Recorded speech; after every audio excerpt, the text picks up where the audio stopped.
falling, but it's time to pause, cause Mother Nature's calling. I'll be back in a second and I'll continue the reckoning. They will still be waiting for us, and the pressure grows to make a save and throw, to introduce some new. We turn the lights down low, my armors exposed, I'm getting full of holes.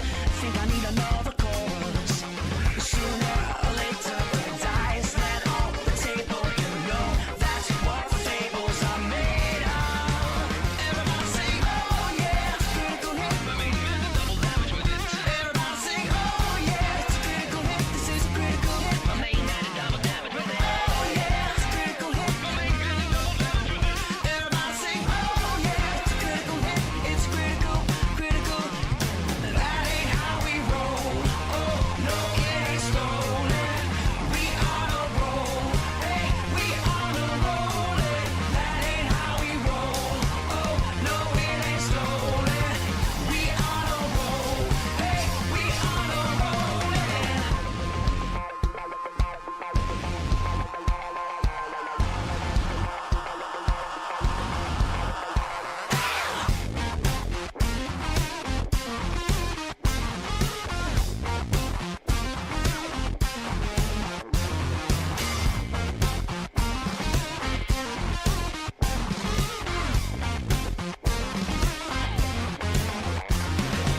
Sooner or later the dice land on the table. You know that's what fables are made of. Oh yeah, it's a critical hit. Everybody sing, oh yeah, it's a critical hit. This is a critical hit. My main man and double damage with it. Oh yeah, it's a critical hit. My main man and double damage. Everybody sing, oh yeah, it's a critical hit. It's critical, critical. Everybody sing, oh yeah, it's a critical hit. Everybody sing, oh yeah, it's a critical hit. This is a critical hit. Oh yeah, it's a critical hit. Everybody sing, oh yeah, it's a critical hit. It's critical, critical. Everybody sing, oh yeah, it's a critical hit. My main man and double damage with it. Everybody sing, oh yeah, it's a critical hit. This is a critical hit. My main man and double damage with it. Oh yeah, it's a critical hit. My main man and double damage with it.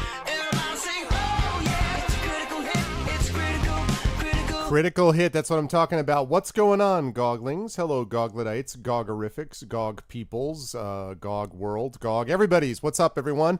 Welcome to a very special episode of Pen and Pixels. It is episode 97 of Pen and Pixels. I am your host, Arvin Elleron, and we have got some Dungeons and Dragons with the GOG stream team on the way in just a minute, but it is also our 50K celebration, so woo! We are 50,000 followers strong here on GOG. I hope you guys have had a chance to watch a lot of the other wonderful streamers. I have had a chance to watch some as well, and it's been fun to watch the celebrations going on with my extended Twitch family, my extended GOG family here, and I hope you guys are looking forward to some more fun. Outstar had actually asked whether we were going to be playing D&D, or if not, if we could switch it to this, and as it turned out, we were going to be playing D&D anyway, so because this is probably my favorite game, and although the first game I ever played was Star Trek 25th Anniversary, definitely D&D is near and dear to my heart. And it's been a great time to have these people on board, and I am looking forward to talking with them and chatting with them as time goes on. So let me welcome everybody to the stream and remind you that if you haven't already done so, please continue that follower count upwards by following the channel. Please consider subbing to the channel as well. You can get a lot of cool emotes here. You can get a lot of cool things which will benefit not only yourself, but will also benefit the channel and the streamers on it. Sub money is split among all of us. So that is definitely a big help. And please consider supporting us because of the awesome emotes that you can get done so ably by our fearless leader. That allows you to show these things out, and it's going to be awesome. So I'm going to take a look at the streamer introduction in just a minute, but I do want to mention last of all that if you haven't done so already, please also consider checking out checking us out at our individual channels as well, because we have lots of different stuff that we do here, and so it would be a great pleasure to welcome all of you in and to our various channels. We have Patreons and subsystems and all that kind of stuff all across these here interwebs. And so anything you guys can do in that regard is always much appreciated. Okay, with that said, let me get rid of my mute button so they can hear me babbling along, meaning that the time has almost come as they quickly finish up, powdering their nose, getting out of the dressing room, getting all the, so they're getting all that ready. And finally, last but certainly not least, I will unmute them, and now we'll slide over to the Dungeons & Dragons screen. Oh my god, what happened to my webcam? Something happened to my webcam, but I'll fix it. Fear not. All of a sudden, I just had the left side of my face. Like, there's nothing over here.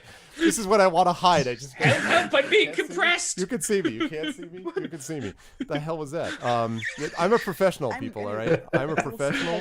He does this for a living. Yeah, I do this. Yeah, right. I maybe that's the problem, is that I don't. Okay, there we go. All of a sudden, my webcam was like, "You don't really want the full widescreen, do you? You don't want the rest of the room. It's fine." There we go. That's much better. I feel much more settled than I did before. So here are our wonderful players. I am very excited to continue our campaign with the GOG stream team and Storm King's Thunder. And so everyone looks bright-eyed and bushy-tailed and ready to go, and not at all running on coffee or anything like that, as I might have heard someone whisper in an alternate universe. But let's deal with each of them in turn, and we're going to start by the person who is right below me on your list, and that, of course, is Pyron Jade. Hi, Pyron. Welcome. Good to see you. And who are you playing, and how has life been with you of recent weeks? I'm playing Greta Goldenfire. She's a dwarven cleric of Faltos. May his light shine on your way. Sometimes things burst into flames when she's near, but that is fine because it's all for the good cause. And she is currently running around looking at rocks to find out where they came from. And me, life is fine, I guess, but my microphone broke, so now I have this. So it sounds great. It's a little quiet. You could maybe come up a touch, but it actually sounds very like, just. Oh God, how do I do that? Oh no! Panic! No. Move it closer to your mouth. That's true. You could also do the old-fashioned thing of move closer to the mic. Hello. Yeah. Is it me you're looking for? I wonder who you are. Yes. I hate you all. I'm pushing you off a building. And I also love you. Have you missed me? Have you missed me, GOG? It's all got tits up 5 minutes in. Oh man. It is lovely to have Pyron back playing Greta in her inimitable way, and I'm looking forward to seeing more from the follower of the light. So we will see more, and the flame occasionally. So we will talk more about that as time goes on. Good to see you. Moving right along, we have in the middle of the screen, and let me just pause for 1 second. X5, where did you send the streamer introduction? Because I don't see it on Twitch Whispers, and I don't see it on Discord. So just let me know so I can give it the proper attention that it deserves. With that said, let's move on to the gentleman who is in the middle of the screen wearing what is that shirt? Is that of a tree on the front? What is it's it? A montage of various robots, like or that. Bender, Robbie the Robot. We've got Cylons. We've got her from the Jetsons, Iron Giants, and a couple of stormtroopers looking very confused. I like how my prediction was wildly off. Is it a tree or robots? Yes, or that. I mean, clearly, it's one of the other two that we could. You will send it. Okay, that's fine. X5. So I was just like, okay, lovely. So that is what you're wearing. Very cool. And how have you been? How is life? And who are you playing today? I've been pretty good, thanks. Been pretty tired today. I didn't get any sleep last night, and I've been up since like 7 with work. So I'm basically running on coffee and fatigue now, which is always fun. And awesome, because D&D. Yes. All right. Always awesome. It's kept me going today. And I will be playing, of course, Celsig Mauer, often reputed as a thief, but there has never been anything proven or witnessed by his companions, despite what they think they might have seen. Yes, indeed. Looking at you, Greta. That's exactly right. No. Yes, I am looking forward to hearing what is going on with them. And actually, Greta at the moment is investigating a boulder, while Celsig and Urash are speaking to a couple of individuals about something, which we'll talk about more in a minute. And speaking of the other member of the GOG Stream Team crew, that, of course, is the gentleman right below, who actually does not even stream at GOGcom anymore, but has many other, much other of an internet presence and existence and stuff like that. And that, of course, is our good friend Mike, also known as Screaming Joypad. Hello, Mike. How are you? How's life? And how's the world and house things and all that stuff? And who are you playing, etc.? Yeah, it's good. It's pretty good. Perhaps specify more. Yeah, sorry. So I am playing as Ura-Ash, the devout half-orc follower of Tempest, who's also a barbarian and doesn't really get how clothes work or safety issues or, physics in general, to be honest with you. Mm-hmm. But needless to say, I'm doing well. Like I've said, I don't stream on GOG anymore. I'm an interloper. But yeah, that just means I'm not bound by the rules of this society. But no, I'm looking forward to jumping back in and finally getting my character a drink after nearly being killed by Drufi the Frost Giant. Yes, we also had a memorable session last time where Urash got fitted out. In his I forgot about that. Yeah. So Mike, I still got that picture on my hard drive. Carry on. Yeah, exactly. Mike has been doing these. Mike has been doing these wonderful sort of state of the show, like the story so far. Was not able to do so on One for Day because real life is a thing, and was super busy doing other stuff. But hopefully for the next session, we'll be able to catch up on those if possible. But who knows? It depends on if he has time, obviously. But in the meantime, it means that if you were curious, you can take a look at Pen and Pixel's previous episodes. If you go to my YouTube channel and you check it out and subscribe, he said shamefully. But if you go to those channels, you can actually see the episodes where we've been doing the D&D. And at the beginning of the last D&D session, which I think was episode 95, I want to say, of Pen and Pixels, we did the whole 15-minute epic opening that Mike had done for this, so it will catch you up on everything. I don't want to take game time with it every time, but it will sort of catch you up on where we are leading up to the last session. In the last session, just to sort of catch everyone up on where we are in Bryn Shander, which is one of the settlements of the 10 towns in the northern side of the Sword Coast, near what is known as the Spine of the World. This is an area that the party has been in for some time. Initially, they were sent to try to find out what was going on with a village called Nightstone, but over the course of their investigations, what they've discovered is that there are problems with the giants, that the giants have essentially become angry and are disrupted, and that there is this essentially some huge rift sort of in the middle of giant culture that has caused the normal peace of the giants, known as the Ordning, to be broken down. King Hecaton is missing, the person who kept everything together. No one knows where he is, and the party does not really know any details about why the giants are acting this way or what happened to King Hecaton or what happened to the Ordning. They're all starting to pick up these pieces and try to put them together as quickly as they can under the circumstances.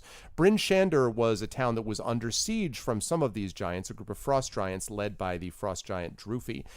Thanks to Urash's bravery, Greta and Selsig's skill, and a little bit of fire magic from Greta in particular, and some burning down things, and the helpful intervention of Zephyros, not Sephiroth, but Zephyros, the cloud giant castle flying wizard that basically has befriended the party, and the sacrifice. Hashtag never forget Wingdings. Wingding sacrifice. Oh, I had forgotten. Yes. Now. Wingdings was lost, but he died fighting the good fight.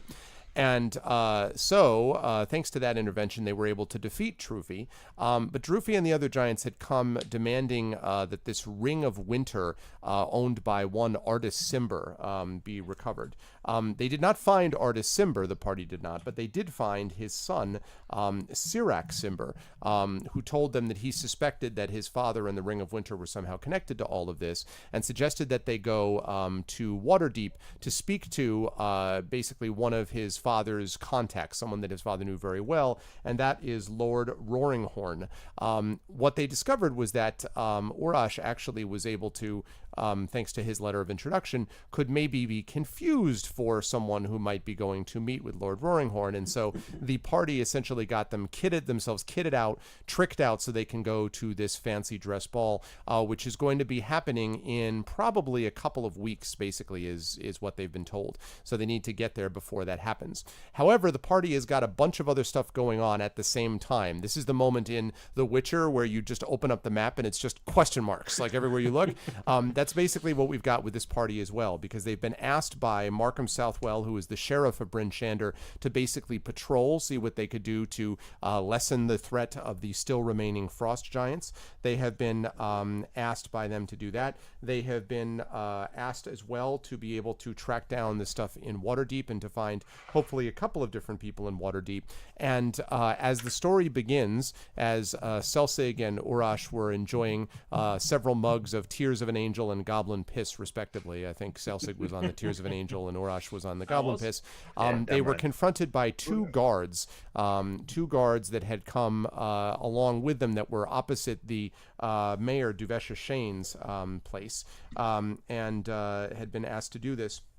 And the other thing is that Duvessa Shane had been asked to find out that this ship that was brought there was missing and was several weeks overdue, that it was transporting goods from Luskan to Waterdeep, and they've actually been asked to find out more about this missing ship because they need supplies to be able to get back and forth from Waterdeep to Bryn Shander, to Luskan and Bryn Shander eventually. So basically they've got 3 or 4 different things, and no one knows, of course, what these two people are about to ask, or and Selsig. We're going to find that out, but that's basically where we are as time goes on. Now, with that said, I see that we have now an introduction, so let's do the character introduction from X5, and then I will throw it over to the players to let me know what they want to do. So X5 says, "Light the beacon, for the Storm King's thunder continues." Let's get an echo on here, okay? "The continuing adventures of the beloved group that bears these delightful folks. A gorgeous dwarfess cleric who bears the name Greta Goldenfire, a woman of fire, not someone you wish to mess with. The little halfling, yet no lack for a shady mind and dirty combat skills. You might say he's rolling dirty." No, I made that up. "It is Selsig Mar. Nothing is proven, but bringing in the muscle, yet a gentle touch, is Urash, the half-orc barbarian who seems so friendly, but crosses 2 good friends, and he shall strike vengeance upon thee." Now I'll take the echo off, because this next part's serious. "But with so, we all must hold hands, bow our heads, and faithfully bear hope and prayers for the victims of the massacre that took place in Las Vegas on October 1st. That is true. It's the worst mass shooting in United States history. 59 folks deceased, 527 so far are wounded. It was an awful attack. But light a candle for the victims. Let us enjoy this wonderful D&D session with equivalent and outspoken truth speaker. I'm always a truth speaker. Dungeon Master Arvin Eleron, kind-hearted and outright loving Pyron Jade, tentacle-yielding and yet a man with many sides, but all in all a great guy, Darksaber 2K, and of course can never forget Screaming Joypad, a wonderful person but always ready to get jump-scared by his cat. All aside, we are one planet, one race. Let us rejoice and have some D&D fun. Twitch unity." Thank you, X5. I like these introductions. I don't care what anybody says. I appreciate them, so thanks, man. Good stuff. We appreciate it. Thank you. And yes, if I may just quickly add one little thing. In some ways, games seem inadequate in the face of reality. In some ways, games are extraordinarily important to allow us to reshape what our reality could be. And I would like to think that we are better suited when we work together as a group and with fun and community, rather than being driven apart by hatred and violence. And so it is in that former spirit that we come together for this game today. All right. With that said, I now pass it over to the party. Greta, Selsig, Urash. Let's start with, I guess, Selsig and Urash, because that was the cliffhanger that we left last time. Then I'll jump back over to you, Greta. So Selsig and Urash, you guys are standing here facing these two people who have introduced themselves to you, you may remember, as Soralisa and Naramos. And one of them, Naramos, who's the one who's been speaking to you, does not have a left arm. He only has his right arm that he has in front of you that he's saying, "Please, I'd like to speak to you," basically. And that was where we left it. So they await an answer as we come out of stasis. Wait, what was the question? So they had basically said we wish to speak to you about a certain matter that concerns both of us. Yeah. You're not tax collectors, are you? No, certainly not. That's not really in our line. And he kind of glances over at Soralisa. Not to be rude, I've had a really long couple of days. Can I get at least a drink in me first? And he says, I'll buy you one. and he says, "Oh, so much the better." And they right. walk up Sit, next to you on drink. the bar. Okay. And the bartender brings things over, brings them down. You see Naranos basically just knocks back his mug very quickly as if it has no effect. You notice that Soralisa is... Did I lose Greg then? Okay. Okay. Hold on a second. Yeah, I just dropped frames suddenly for no reason. Hold on. That was odd. Oh, this is awkward.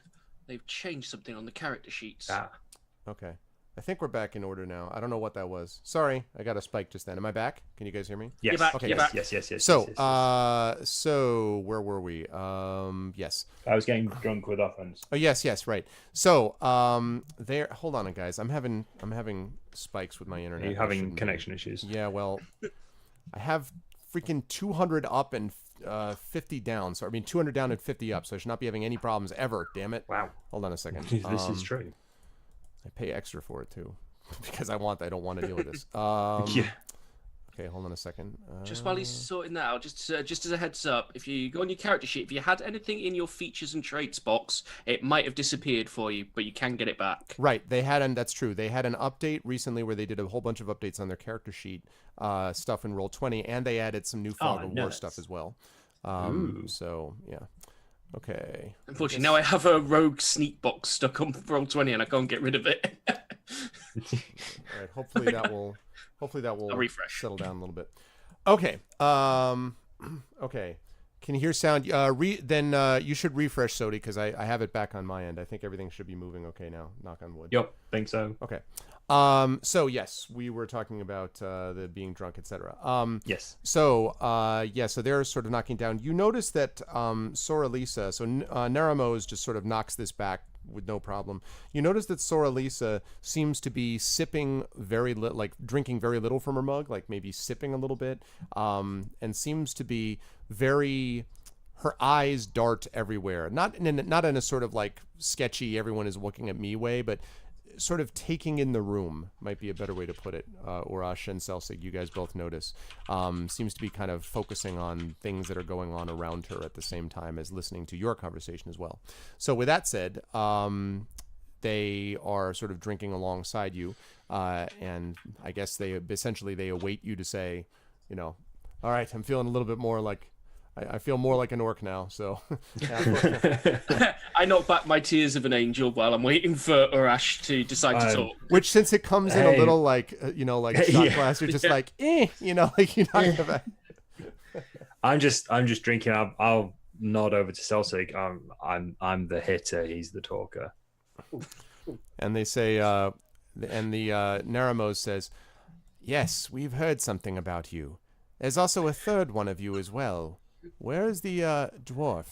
The fire user, some call her." No, anything she might have set fire to, she said she would cover out of her own pocket. And they sort of look at you and they say, "Well, but where is she though?"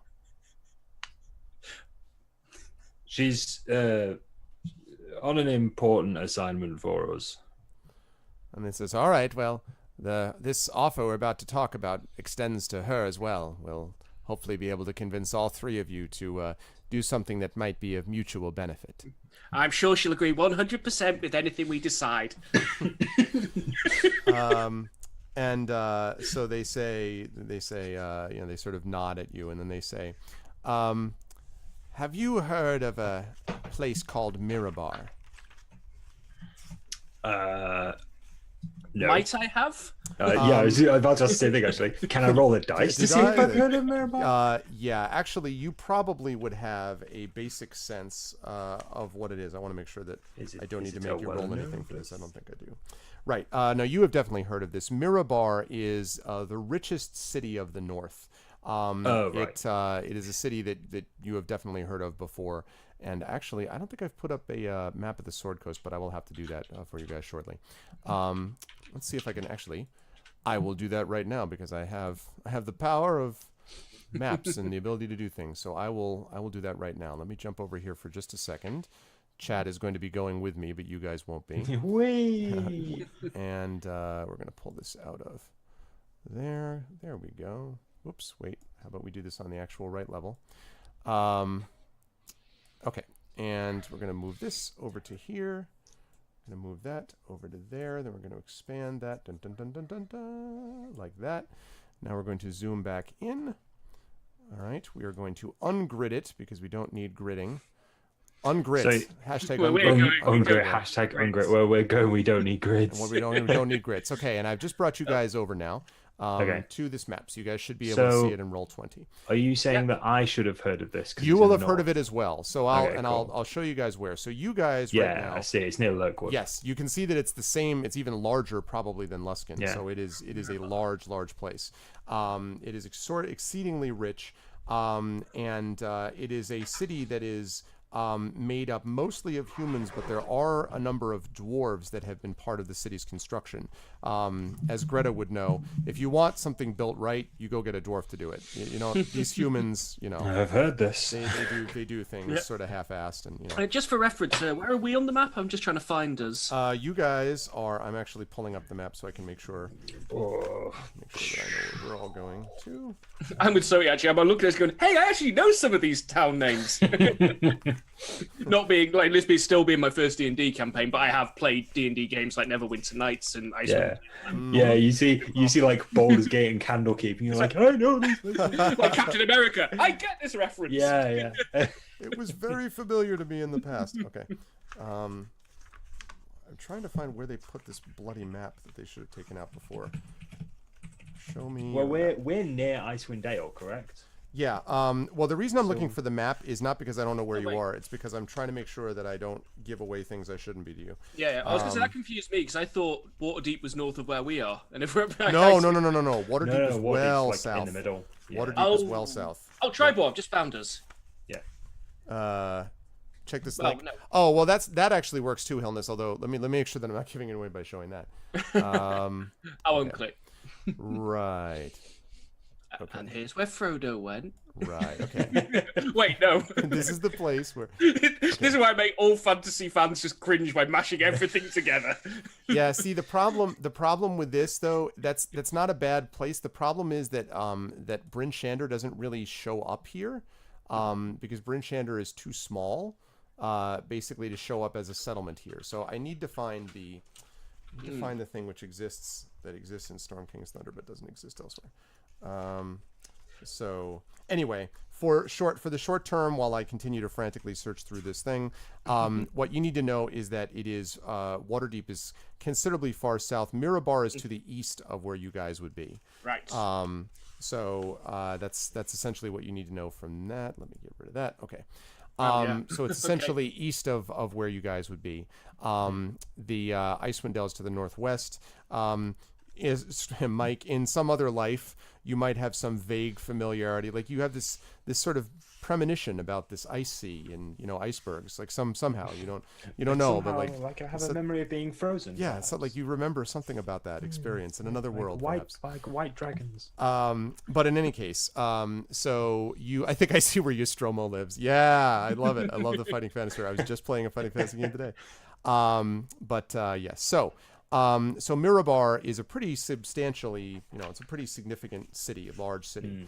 And so if that is indeed what exactly, it's a city rather than a town. What we're in at the minute is one of the 10 towns. It's the biggest one. It's the biggest one, but it's still a town. That's Whereas Mirabar is definitely a city. Mirabar is definitely a step up. And so he says, so he sort of looks at you expectantly. So you guys have heard of it. So with that said, do you acknowledge same or? Aye, the city near Lurkwood. I've heard of it. And he nods and he says, yes. Well, we work for the government of Mirabar.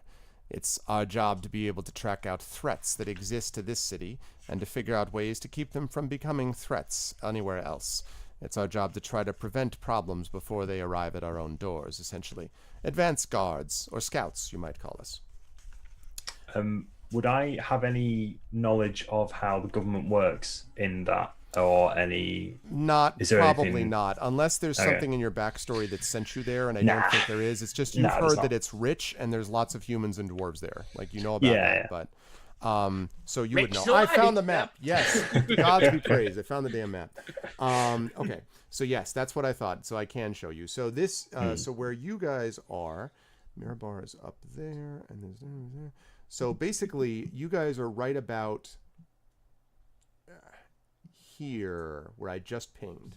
Yeah. So you guys are right about there. So Mirabar is basically to your southeast. Luskin is directly south of you guys. And then to the northeast is where you get to the Endless Ice Sea and all that kind of good stuff. So you're right near Icewind Dale, basically. So yeah. And I'm, as I now put a large bookmark in the middle of that page, so I do not lose it again. Storm King's Thunder is an awesome module, but it is not super well organized. Okay. So, so he says, so it's our job to trace down threats. And my associate and I think we've found one. We think it's one that you'll be interested in also. And he sort of leans back. He says, but I must tell you before we go any further, this is strictly information available to you, my associate, me, and that's it. Your party and no one else. This is something that Mirabar is not interested in having anyone else, including local governments, be concerned with. These are our own private affairs. It's just that we need a little bit of assistance in keeping them from becoming public ones. I just look over to Selsig. We are currently weighing up several job offers, some of which do have very pressing timescales.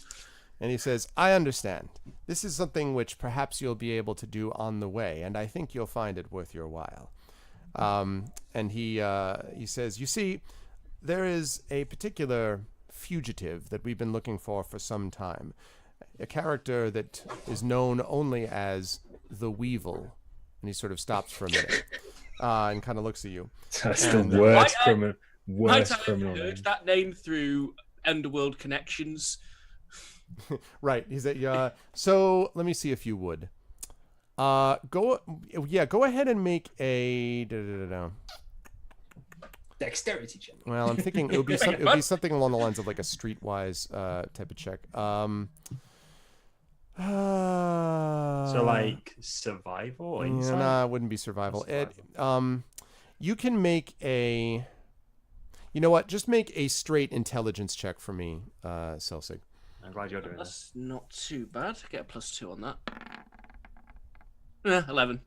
Yeah, you've never heard. Nah, you have not heard of this person. This is certainly not. This is not, to jump out of D&D for a moment, Billy the Kid level. Okay, like this is not an outlaw that you've heard of before.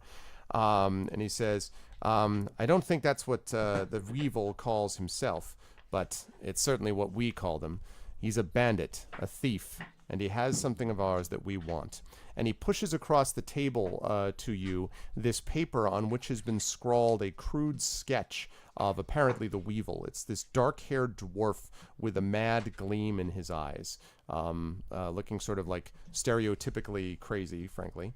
And so he says, do you happen to know in your travels, have you heard of this person? Do you know his whereabouts? I can tell you he's clearly a dwarf. Nope, never heard him before in my life. Okay. What did he do? And he says, he stole something significant. We want did it he steal? back. I'm And, not going to admit. I'm sure Greta will blame me. and he says, we're not at liberty to discuss that. It is something of great value to the government of Mirabar, and it's something which clearly does not belong to the Weevil. Moreover, it's not the only thing that he's stolen. And not to put too fine a point on it, and he leans back and sort of steeples his hands, looking very satisfied with himself. He might even have taken other things. For example, rings of cold seasons, you might say. And he sort of looks at you with a sort of slight smile. Sounds fancy. So wait, do you want us to recover what he stole from you, or just kill him? We would prefer that he be brought back to us, delivered into our hands, so he can face the justice that he deserves. If in the meantime you happen to discover upon him the aforementioned ring, jewelry, you might say, of valuable interest to you and perhaps the people of this town as well, If you happen to find him, you're welcome to keep it. All we want is him. Our character, wasn't that ring the one that the giants were after? Yes. Yeah, okay. I knew something was nagging away at the back of my head then. Yeah, you're just like, I'm sure this sounds familiar. I'm sure this sounds familiar. Yeah. It was written, there was a note that Droofy dropped that said, Artist Simba, Ring of Winter. And I think it might have said Bryn Shander as well. I think. I'm not certain. Okay. But yeah, they were definitely looking for the Ring of Winter. Oh, man, decisions. And Sora Lisa, for the first time, leans forward. So far, Neramos has been doing all the talking, but Sora Lisa leans forward. She's very soft-spoken, and she says, "In addition to what my colleague has suggested, we can offer some more practical advantages. For example, if you needed resources in your battles to save the world or whatever it is you're engaged in." And she takes out a pouch, Selsig, which she makes a, very nice, pleasant sound of jingling, and she says, "There's much more where this came from. Many gemstones, perhaps gemstones in the amount of, how about 5,000 gold?" Right. So, the tears of Angel.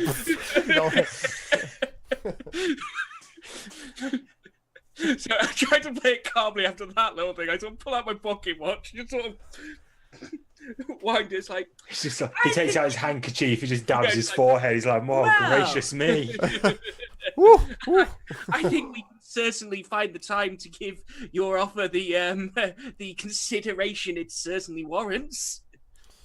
And she nods and she says, "We are pleased to hear it. Now, although we don't expect you to go running off to do this immediately, obviously we would prefer to have this person back sooner rather than later. The longer that it's been since we've seen him, the easier it will be for him to go to ground, as he's done too many times before. We are determined to make sure that this cycle comes to an end, and that means we do need him sooner rather than later. So, we don't expect this to be the only thing you do, but we would expect it to be somewhat higher in the priority list." Where did you last see him? And Naramo sort of leans forward again and says, "The last time that we saw that thieving dwarf was a month ago. We've been on his trail ever since. After he took the item, he made off for Mirabar, and the only word we had was that he was headed northwest. But that was some time ago. We got word that he might have arrived here. We came and settled in, you might say." He looks over at Sora Lisa for a moment, and he says, "Settled in with the populace here. Got ourselves a work as mercenaries backing up the town that needed it after the attacks of the giants, and we've had our ears to the ground ever since. We've heard rumors of a dwarf bandit that might have made his way here, but nothing steady. He's difficult. Like a rat, it's hard to track him down even if you know he's there. We suspect that he's not in the city anymore, but where he's gone from here, it's anyone's guess." So what makes you think we'll have more luck than you've had, considering you have the backing of a government agency behind you? "Well, we, of course, are going to continue to search for him, but we've had a chance to see you in operation. Anyone that can face down a giant attack on a town, especially a town that's not their native one, is worth our time and attention. Moreover, we know that you're going to be leaving this town again. You're outsiders, not residents of Bryn Shander. That means that we can believe that you're going to be traveling elsewhere. And we've had a chance to do a little research on your backgrounds. You seem to be just the right type of people for something like this." I'm still drinking my beer, probably like my third or fourth by this point. Okay. I'll just look over to Selsig. Yeah, I'm just attempting to type up a quest log. I was assuming Selsig was well- still gradually pulling himself off the floor. Yeah. Yeah. Well, way ahead of you, mate. Way ahead of you. I'll make sure I share my notes at the end. Okay. It's definitely got something. So you don't have any rough idea of current whereabouts apart from he was here recently. And he says, "Well," and he looks slightly uncomfortable and looks over at Sora Lisa, and you notice that Sora Lisa kind of doesn't really she doesn't sort of look at him very closely in response to this, almost as if maybe this is part of an argument or discussion that they've had before. And he says, "A few days back, we found some drunken sot. With a little bit of persuasion, we've managed to get more details from him. He'd been babbling about this attack that he'd taken on the long road. Bandits, he said, people coming from all sides. Most of the time, bandits like this and attacks like this are common. There's many more than just one dwarf bandit in the world. But, well, Sora Lisa thinks that it's worth checking out. I think it's not worth going off and wasting our time on yet another wild goose chase to find one of 700 bandits, none of which are going to be the one we're looking for." And Sora Lisa sort of shakes her head and she says, "And I believe that every lead is one that's worth following up. We can be focused on what we're doing here, but if you were to go in that direction, it might be of value to you. The place that I refer to, of course, is the Long Road. We had heard that there were attacks coming, and this gentleman," and Naramo says, "this drunken sot," told us, or Lisa continues unperturbed, "that he had been subject to an attack, that much of his merchant caravan had been devastated and his stuff stolen." "Yeah, only so he could get us to pay for his drinks, no doubt." "Be that as it may, it's the one bit of information that we've received that puts him somewhere elsewhere than here." Okay. Would I have a map of the area on myself just so I can pull it out and be consulting it as they are naming places like the Long Road? And that one I can actually show you right now. So going directly from Mirabar, if you guys look on Roll20, going directly south of Mirabar is this thing that you see here, this dotted line. That is called the Long Road because it extends all the way from Mirabar through Long Saddle, your old stomping grounds of Tribor, West Bridge, Red Larch, all the way down to Waterdeep. So the Long Road is pretty well known, and in fact, it is one of the choices that you might pick. There's others, but it's one of the choices that you might pick to get down to Waterdeep when you decide to leave there. So there are multiple places there. The Long Road used to be a somewhat safer travel route. Bandits, of course, are more of a concern as time has gone on, and there are other things, abandoned castles, sometimes barrows that you can hear on either side of the road. So it's not exactly super dangerous, but it's a little run down, let's put it that way. It's not as well kept as it might have been in the old days. Okay. So he was last seen on the Long Road, correct? Well, if you believe this drunken sot. Okay. It's the best lead you've got. And he nods and he says, it's probably just a story, but I can't completely discount it, I suppose. Well, if it's going door to door. Did you say the merchant was in town when you asked him? Yes, a couple of days ago. What was their name? By in town, you might mean on the road. We couldn't get his name. He was too drunk to remember it. Just kept babbling over and over again about this attack, and wouldn't we help him, and could we give him a sword, and all this sort of nonsense. Did he say anything else about the attack? Well, he said that it seemed to come out of nowhere, and he raised up some nonsense about ghosts and other figures around him. All ridiculous, all absurd. Said something about there was something about a keep, like a fortress or a building or a fort. There's a million of those along the Long Road. Couldn't possibly know which one he was talking about, if it even made any sense at all. And Sora Lisa says, that said, he did make reference to this keep several times. Maybe he saw it from where he was being attacked. Maybe they mentioned it, but again, it's worth checking out. Did he mention anything else about the keep? And then she shakes her head. No, just kept mentioning the keep itself. Naramos is right that he was not very detailed in his explanations. Okay, well that's a lot of detail considering he was tanked up. So thank you for that. And so they nod and they say, "Well, we appreciate your discretion in this manner. If you're able to complete your task, we will of course await you back here. And if you're able to do so, you'll have not only some money in your pocket, but the gratitude of our government. And I think you would agree that having a powerful government behind you is a valuable asset. Who knows, you might need them later on to track down some more leads for you." And he smiled. Can I just speak to my colleague alone for a few minutes? Certainly. And I'm still staring at the pocket the money disappeared. well, yeah, I was just gonna say, yeah, it's been gone for a while. He says, certainly. Feel free to And take just- your time. Thank you. What? And- No, I wasn't going to take it. What? Yeah, Celtic's fingers are just inside the pocket. He's just like, "What? I wasn't doing it. Barkeep. Just out of character for a second. We're talking about Neremos and Soralisa, correct? That is right. Neremos. By the way, Neremos spelling is Naeremos. Neremos. Thank you. Neremos. And Soralisa. Soralisa, is literally sore Lisa. Okay, That's it. Soralisa. Excellent. Sore as in sore, like I'm hurting. Sore. Yeah. Did you say someone was missing one of their arms? Yes, that's Neremos. Is That's missing Neremos. his, Okay, he's missing good. his left arm. Just making sure my notes are correct. Otherwise, it's going to be real awkward. In case you're called to an identity lineup later. Yeah. Right. And the character they're looking for again is nicknamed the Weevil. This The Weevil, bandit which is dwarf. a dwarven thief or dwarven bandit. Okay, cool. Yeah. So now that Celtic and myself are alone, oh, man, we need to talk to Greta about this. We can't say yes or no without her knowing. She'll agree. She's fine. Well, yeah. I mean, if he stole something that important, that it would get a government involved, and the governments in northern towns aren't to be messed with. I mean, these people normally just cut you down rather than go and search for you. It's got to be pretty important. I say we find him, try and find out what he stole.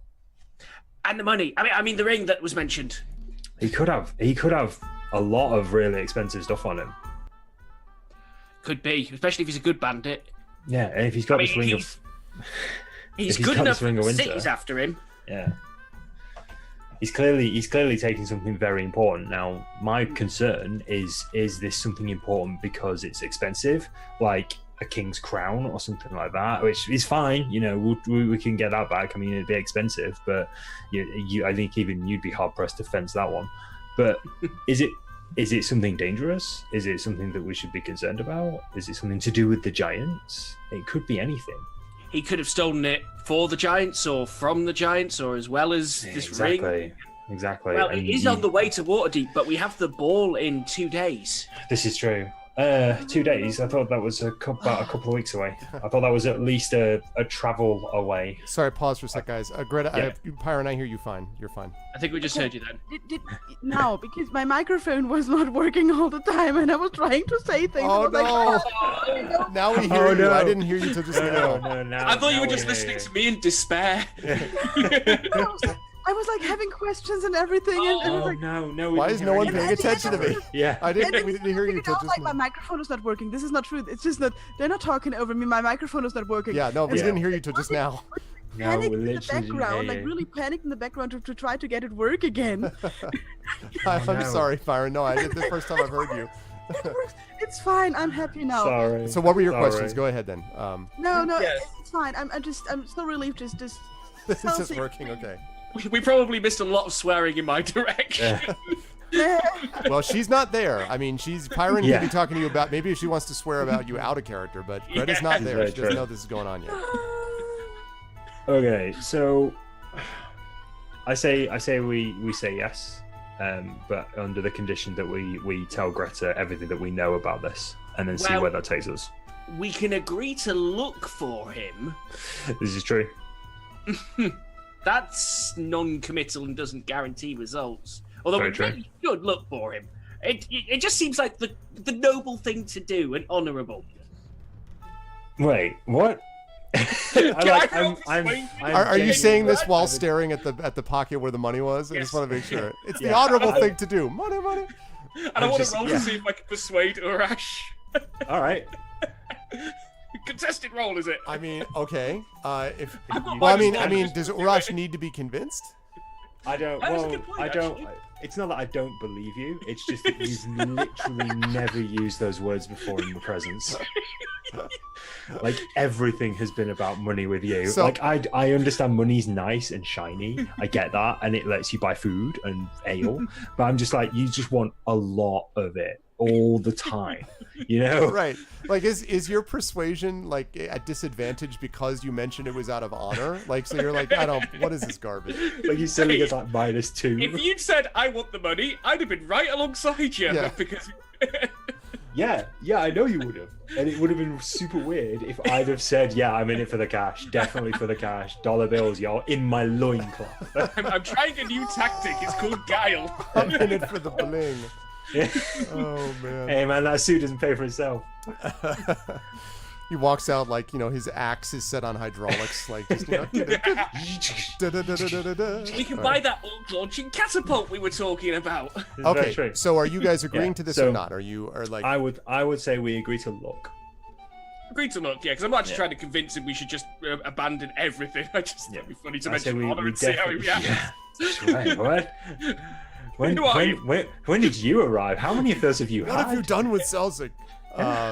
Okay, so I had a lot to drink. So you're okay. So you're gonna. All right. So then we'll agree to look. Where there's a non-committal. We're not going to agree to definitely bring him back because we may not find him, but we will look whilst we're traveling. We will look. All right. Well, feel free to tell them that. Okay. Yeah. So whilst we're traveling, we will look.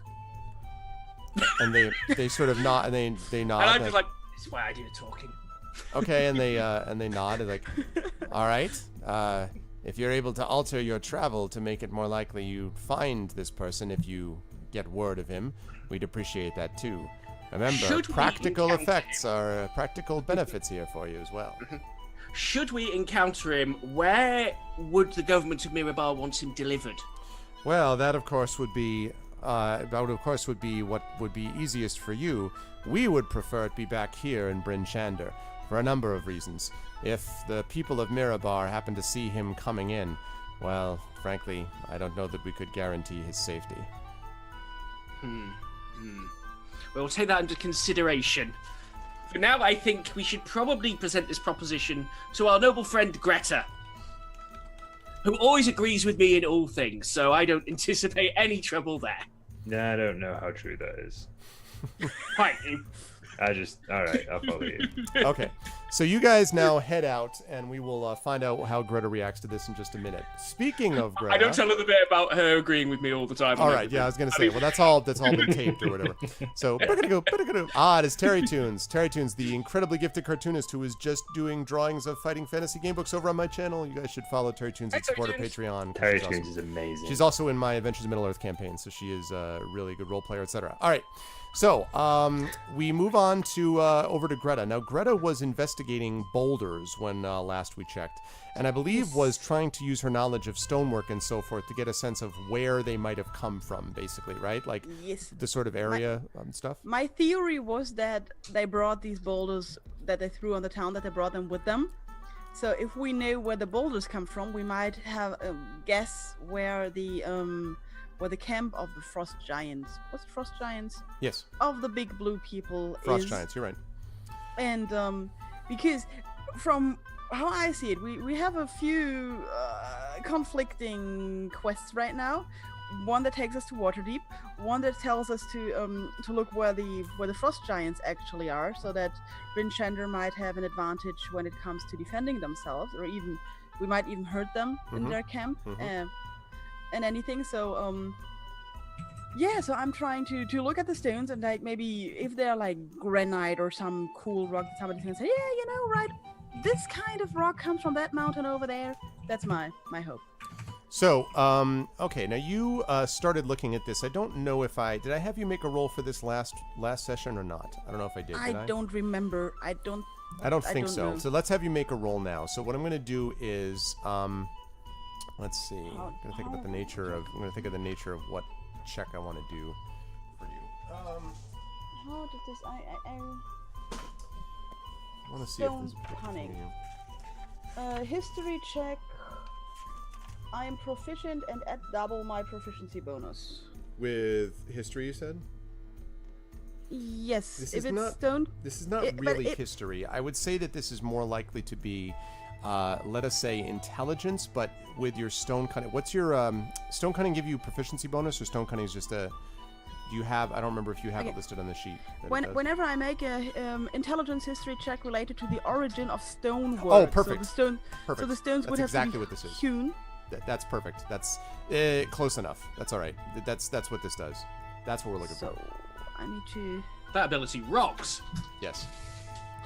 I love abilities. Did, That's good stuff. That's good stuff. So let's have a look. My top content. my Saber, history top content. proficiency bonus That was stone would cold good. usually be.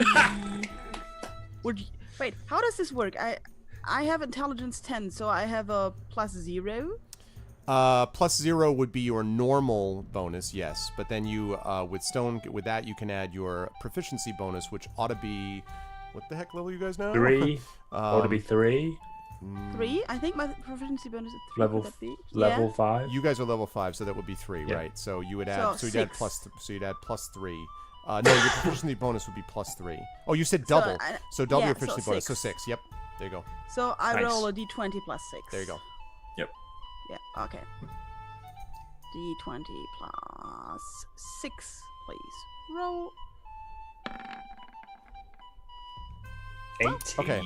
Nice. You are That's confident okay. as you're looking at this of a couple of things. First of all, these stones were definitely gathered and perhaps shaped for placement in catapults. You know, like they were sort of, but it was very rough. I mean, you don't have to, smooth it out and make it into a pinball or a massive version of it, or a ball, like a pool ball or whatever, to make it work. But they were shaped somewhat. Also, from the lightness of this stone, you get the sense that probably this comes from some of the hills and foothills that would be lower down, not up into the, spine of the world mountains, the very tallest mountains, but probably lower down. If you had to guess, if you're looking at Roll20 right here, if you had to guess, these look like they're coming from the foothills not that far southeast of Bryn Shander. So there's this little... See, this area is kind of like a gap almost between Icewind Dale up here to the west, and then to the east is the spine of the world and leading on down to Mirabar. In between them is a gap where the mountains drop down somewhat. They're still mountains, but they're kind of more... There's even spots where you could call them more foothills. And if you were to follow all the way through, you would end up eventually here at the Reged Glacier. And in fact, that glacier, over many, many centuries, is gradually making its way through that valley. So, thousands of years from now, perhaps all of Luskin will be, winter is coming, also climate change. But anyway, that is coming from the Endless Ice Sea. So if you had to guess, you would guess that their camp is probably, or wherever they got these rocks from anyway, is somewhere in this gap, basically, in this smaller valley between those two areas. So somewhere in this gap, I don't know whether to north or to south, but somewhere in there. Correct, yeah. You wouldn't know whether it's Okay. north or south. You would take a guess that probably they wouldn't, even giants wouldn't want to haul, these are pretty big stones, they wouldn't want to be hauling them over huge gaps and things like that. So if anything, they'd probably be closer to the town than farther, so it's more likely to be to the southern side, but that's just logic, Okay, so I will then walk towards the tavern where I know that my companions went, and if on the way I pass another building with another rock in it, I will at least have a quick glance whether it's the same kind of rock or not, just in case, maybe this was one of a kind. You do pass a couple of them, and in each case when you check it, these all look to be of similar origin, apparently. Like, they seem to be coming from the same place.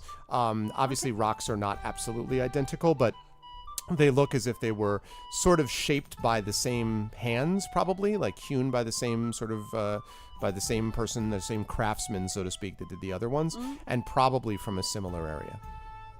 Okay. Well, then I walk towards the tavern. Okay, and as you walk towards the tavern, you hear coming the other direction. Of course, there's definitely some noise, some people on the streets, but still, because of the recent attacks, Bryn Shander is still somewhat unnaturally quiet. As I've talked about before, one of the things that made the tavern sort of surprising was the fact that there was music there, when it seemed like it just wasn't, it just didn't seem like it was likely to be what you would expect from this city so far. So you can hear from some distance a voice, rather high voice, which seems to be in discussions with someone about money, and the word money comes up a lot. And you think it might actually sound like maybe a certain halfling that you know of or are possibly aware of. Well, maybe. the topic also fits, so I just walk in that direction. Okay. and you come across Selsig and Urash not very long after that. Hey! Hey, there she is. Stole my line. You keep saying this. I'm not. I don't steal things from you. I look at Urash like, you look a little bit more relaxed. That's good. Oh man, I feel much better. That's Could you wonderful. be drinking with severe concussion? What? What's a concussion? I've only been drinking ale. I don't know. I heard them say it back at the healing house. I don't know. What a healers know, eh? Anyway, so what were we talking about? Yeah, money, right? So we need to bring Grey up to speed. You go for that. What money? What happened? We met a couple of people. Okay. And now you owe them money? That never happens with me, trust me. Okay. You I owe the don't- money. No, I'm kidding. I don't know how true that is. I saw Claire and pretend I didn't hear. No, what was it? The Ring of Cold Winter? I just want to make sure I wrote that down. Ring of Winter. Just the Ring of Winter. Yep. Almost got it right. I'll get it right one day. It's very important. I should probably have it correct. We met a couple of people representing the government of Mirabar. I assume Greta knows of Mirabar as well, seeing as it's rather high profile. Yes, same kind of thing. Also, Greta also knows that dwarves had some hand in its manufacturer because the dwarves sometimes talk. Greta, you've heard people talk before among your people with frustration about people who say, "Oh wow, Mirabar's amazing," and look at all the with humans and how they made it. When you know that it was like 80% dwarves and 20% humans, basically. But yes, you have heard of Mirabar. Mm-hmm. So Mirabar. it's this great human construction just down the road. Maybe you've heard of it. I heard a dwarf was there once. God damn it. Couldn't resist. Actually, It's about ethics in Actually, games I journalism. think you're fine. I'm sorry, I couldn't resist. I couldn't resist. As he adjusts his fedora. Woo! um, Actually. you know, that's actually a really funny story. You know, Mirabar was actually mostly constructed by dwarves. I always feel like they have like slightly animosity towards dwarves and they want to claim it as their own. But please go on. Selsig and Oresh, by the way, you've heard these sort of disagreements before, and they always sort of fall in the category of like, that was an inside job, right? Like vaguely conspiracy theory, like that was okay, dwarves. it was dwarves. We made that right. Yeah, that's all us. I just sort of nudge her. Just go, just humour on this. It might be a touchy subject. Okay. So you talk to government officials from Mirabar. What happened? Oh, interesting story. They're two very, very nice people, Neremos and Soralisa. So you remember that ring the giants were kind of worked up about? Yeah, the Ring of Winter. That was the father of the little Eric guy that we met. Yeah. It's Yeah. supposed to be in Waterdeep at the Well, moment. it might be in the possession of someone called the Weevil. The Weevil, like a The beetle. Weevil. Yes. Not the greatest criminal I name I've googled ever that. come across. But it might well be in his possession, along with an item that the government of Mirabar would rather like back, along with the Weevil. What kind of items do they want back? And, They, They didn't say. yeah. and so how are we? What? So, well, I know we're looking for the Ring of Winter, and if this gentleman from Mirabar has that ring, of course we should try to recover it, especially before the Frost Giants do. And I'm always in favor of helping people recover their items. But how do we give something back to Mirabar what we don't know what it is? I mean, he could have had like a No. campsite with 50 items, and what then? Well, They want were a him. bit circumspect, but they were. The implication was we'd know it if we saw it. Well, they want him rather than anything else. I think he might know whatever. Yeah, this Weevil character. They want him to be brought back so they can, well, presumably interrogate him. Presumably interrogate him. I'd assume so. Yeah, that's what So- I'd do. So he's a A bandit, yes. he's a okay. And here's the cherry on the cake. It's on the long road to Waterdeep, allegedly. A drunken merchant referenced it. So this bandit is attacking traders on the road to Waterdeep. He is. And I said it would be very honourable and just of us to agree to look for him. Ignore him. He's had quite a bit of piss. Well, I don't know what you're we talking should about, help. little halflings. Of course, we should help to keep the roads safe, but it seems a bit strange that they would travel all the way here and then hire some strangers from out of town to look for a bandit. Did they say what kind of government officials they were? Damn it, I've forgotten 5 minutes ago. Rich ones. Rich ones. I wouldn't know about that, but we were promised favour. They were Favor. also offering money. That might have come up in conversation, but I really... Gee, Oh, you money! think? Yeah, that might have been. So You they're- think? So they're hiring us as headhunters, more or less. Well, more. I like to think of us as cleaners of rogue elements. And then we'll Man, bring that sounds worse. and then we'll bring the thief to Mirabar, and that's it. They actually would rather been brought back to Bryn Shander, but depending on the circumstances of how we find them, because there's still the Waterdeep connection. Well, people, we're already really stretched thin here because we have to maybe find the camp of the Frost Giants. I've got a lead on that, and we have to go. Cool. We have to get back to we have to get to Waterdeep. I think in 2 days. And if I remember really long it took us in our flying tower from Treebor to here, Okay. we will have to fly really fast to make it to Waterdeep.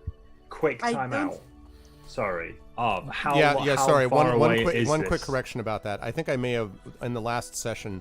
I think I accelerated the time frame a little bit. The party is actually a couple of weeks, not a couple of days. So I Thank God. apologize. Right. yeah. Okay. So we. So I apologize. It's a and couple of weeks. How long do we remember it took us? Obviously, we didn't go as the crow flies, but how long did it take us to go from Tribor to the Breakfast Nook to Bryn Shander? Was that Probably- about a week? Not that long. It probably was Okay. about 3-4 days, and it was was Okay. counting like a stop, or two along the way, like at the Breakfast Nook. If you Yep. went directly at God, top I missed the speed Breakfast flying, Nook. it was a good time, wasn't it? I think we can all agree. In fact, I want that on the Sword Coast map. Ed Greenwood's my publisher. Ed, make this happen. Put the Breakfast Nook on the Sword Coast map. But No, because then you'd need to tell people where it is, and no one must know. That's It true. would That's just true. be spoiled. Well, we could Next thing just you know, like we turn up specify now, the we range, can, like. there's before you knew it, there'd be like a hipster coffee place and a Yeah. vinyl record store, and it'd just ruin They it. paved paradise pancake and put up a place. parking lot. Yeah, exactly. Paved the Breakfast Nook and put up a parking lot. Yeah. Okay. No. But if you were going directly from where you guys are down to, let's say, Tribor, you probably could do it in about a day and a half to 2 days if you just top speed flying. Now, obviously, it's going to take a lot longer by road. The other thing is that you have, of course, the thing that you used to, the thing that he gave you to summon the tower. But he also had told you at the time that he would do the best he could to arrive when he could. But it's not like instant teleport, you know. Yeah. And so you may. It occurs to you that you might have to get moving on the road first, however you do it. I should point out that there are multiple ways, if you're looking at that map again, there are multiple ways you could go. You could try to go basically southwest. I will now do my silly, horrible drawings. You could go, for example, like this way. You mean like along the coast? Right. You could go down this Yeah. way. And then you could try to take a boat overland. That's going to Yeah. be pretty difficult to get there. You could go down directly to Luskin. Go down the high road. You could go down to Luskin. Right, I was going to say, you could go down to Luskin, and from Luskin, that takes you down the high road through Neverwinter and through Waterdeep. Now, the high road has its own concerns, again, as you may remember from a previous life. Actually, no, you wouldn't. This is before you arrived, so this is before your previous life had even begun, Mike. But the Mare of Dead Men is a rather infamous place where it is a very dangerous swamp. The Lord of Neverwinter has been trying to basically improve the roads because he wants them to be restored, but the high road is wildly variable in terms of quality. Between Neverwinter and Leyland, it's in pretty good shape, but when you get past Leyland to Waterdeep is rough, and it's not super easy. So the long road is probably not as up and down, like the bad parts are not as bad, but it is in general more rough than the high road is, and it's longer because you'd have to go east first and then south to be able to get down to Waterdeep. Bless you. Or you could try to take a boat when you get into Luskan also, but that too is going to cause issues in the sense that Luskan is known to be a wretched hive of scum and villainy. It is a place where pirates reside. It is... you have to have your wits about you if you're going to go to Luskan. So you could try to go overland. Like without a road at all. If we were riding, like if we got horses and we rode to Waterdeep, how long would that take us, roughly? If you were to take horses and go down, let's see, depends on the road that you took when you were riding. If you took the high road... Let's take the long road. Okay. I was going to lead to that, yeah. If you were to take the high road, it would probably take you... Well, the ball is supposed to take place in about 2.5 weeks to specify, about 17 days. If you just like went at a good clip, you could probably get there, leaving enough time for a little bit of, for some rest each evening or whatever. You could probably get there within maybe 12 or 13 days by horse. And is that on the high road or the long road? That's the long road. The high road might be a little bit less, but that depends on whether you get also stopped a little along bit, the way. yeah, also a little bit more dangerous. Also, if we did take the long road, we could keep an eye out for this missed keep. And as I'm saying this, I want to just fill Greta in on this keep. So, this the Weevil character is apparently hiding out. Oh, I say hiding out. He, the government agents got a merchant rat-faced drunk, lucky bastard, and basically. He said that he kind of knew where he cited this Weevil character, and he was talking about a keep of some sort, and also ghosts, etc. Keep, K-E-E-P, We're talking about a highway robber who has his own keep. No, I think maybe he's just hiding out in an abandoned one, or a destroyed one, or a ruin. I got the impression, yeah. Bandits usually like to take over such rundown fortifications as bases of operations. So I've been led to believe. So you've heard they from have all this associates. information, and instead of going there, they're sending us. Well, I did wonder this myself, but they did say they are going to continue looking for him, but they have other leads to follow here. And one of them was missing an arm, so we don't really know how effective they would be in a bandit situation. Like recently? I didn't really ask. It seemed a bit personal. Yeah, it's. Didn't look like it. Yeah, it wasn't bloody. I mean, I know you were drinking, but doesn't it sound like a little bit suspect? Like, oh, we heard this guy is in the keep. We are going to walk totally in the opposite direction, and you go there. Yes, absolutely. Which, I mean, I know I'm suspicious. I'm just as suspicious about this as you are, but I do question why they've suddenly hired people to go and do this job for them. Now, is it because they don't want this time back to the government agency? I don't know. Is it because they don't really want to handle what this dude's got? I don't know. Is it because, as they said, we did just chase a bunch of giants off? Yeah. We're kind of getting a reputation for this sort of thing, despite my best efforts. Well, we are heroes. Well, in the end, we will have to look for the Ring of Winter anyway, so I don't. Well, we're going to be going choice. that way anyway, which is why I thought we will look for him. Yeah. How much money did they offer? I wasn't really paying attention. 5,000 gold. Celsic. 5,000 gold. I'm drinking. I assume Celsic, when you hear him say the word, you again fall to the ground. Is that true? Like, just like all over again. 5,000. Why? That seems a bit excessive, doesn't it? Well, it's government work. All the best thieves work in gems, by the way, they did tell you 5,000 in gems. Just It's the private sector, Greta. What can I say? They look after their people. How dangerous is that guy? It might be what he's got rather than what he can do. I think it's the item rather than the person. I mean, the person's probably got a fair amount of skill, but what have they got? 5,000 gold. And the ring, and pretty much it was implied we can keep pretty much everything that's not nailed down, and possibly even the nails. They didn't say that. They're just like, they Two of definitely us now. didn't say that. I lean over and go, think of all the good you can do for the innocent people and the poor. With 5,000 gold, yes, yes. Think of all the good Your that what we could share do. of We should 5,000 give it to gold. the church. Your share. This is true. This is true. Someone's Yes. got to bankroll this outfit. So, Greta, what do you think? Yes, yeah. Other than 5,000 gold. 5,000 I mean, gold. 5,000? Just imagine Brett just like holding up two hands trying to work out how much this is. Like, If this ring of if this Weevil has the ring of winter, then we need to at least talk to him. But like I said, I'm a bit suspicious, so let's not shoot him on sight or anything, please. Because, No, I think they want him alive as well. I think it was alive or dead alive preferred, so Okay. that usually pays more in these circumstances. Yeah, So, and I've seen it on a poster. Somewhere. so I think we should do that. But With we a need to, we strikingly really, handsome halfling on it. Yeah, not at all like me. We really need to lay out our plans because I had a look at the rocks Yeah. the frost giant threw at the town. Yeah, what did you find out? And they are from the valley where the river is coming from, the Ref Glacier, down to the river Mirar. There's a valley, and they should be from there. So I guess that the giant's camp might be around there. So we Okay. could Sort of on the way as well. Yeah, it is kind of on the way, actually. We could probably investigate that on the way. So yeah, we could decide to go overland and to see if we can find any traces of them. But we need a way to report back to Bryn Shander if we find traces of the frost giants. We Like- could just throw Urash at them again, This or is we true. could blow ourselves up at them. That seems to work. This is also true. I was under the impression that if we Yes. found It the worked really well, camp, didn't we'd it? try and at least sabotage it to delay any efforts that the giants were making. Yeah, but they still need to know where they are.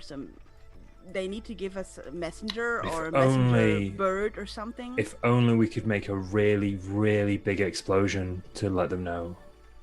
That's not if how only- it works. If only. Look, if we are miles away, even a really, Big really fire. big explosion won't work. No. Big This is- fire. Big fire. I'm talking big fire. That's not how it works. Big fire. Then I'm out of ideas. It's a good idea. Big fire. That or the messenger. We would need someone to come with us. Or messenger bird or something. Oh no, you two are the smart ones. I just hit This was your idea. I want to go after the Weevil. It seems like the noble thing to do. The noble thing is to help the people Again, of you Bryn keep Shander saying these protect- words. I don't think that's what you think it means.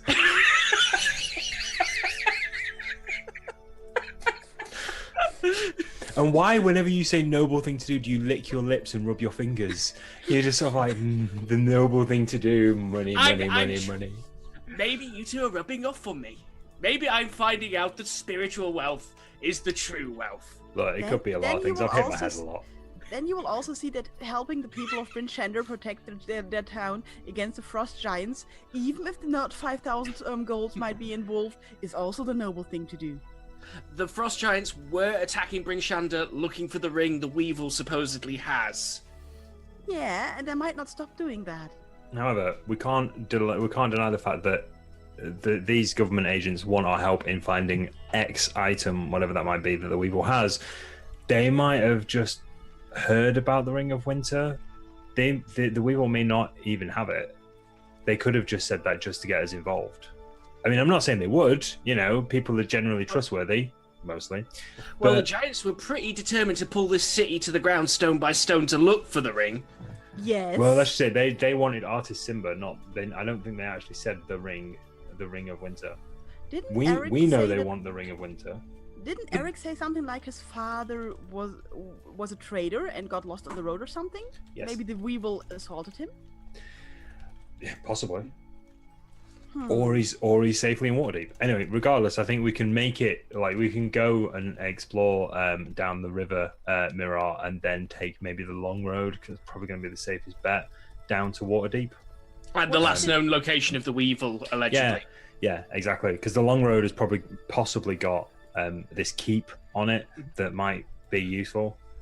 That sounds good. Question is, Yeah. when do we call our cloud giant friend in with his Well, we very can't- convenient We flying can't tower? rely on him. He's been a bit too convenient sometimes, and the I would- time we need him most, it's going to be like putting us on hold.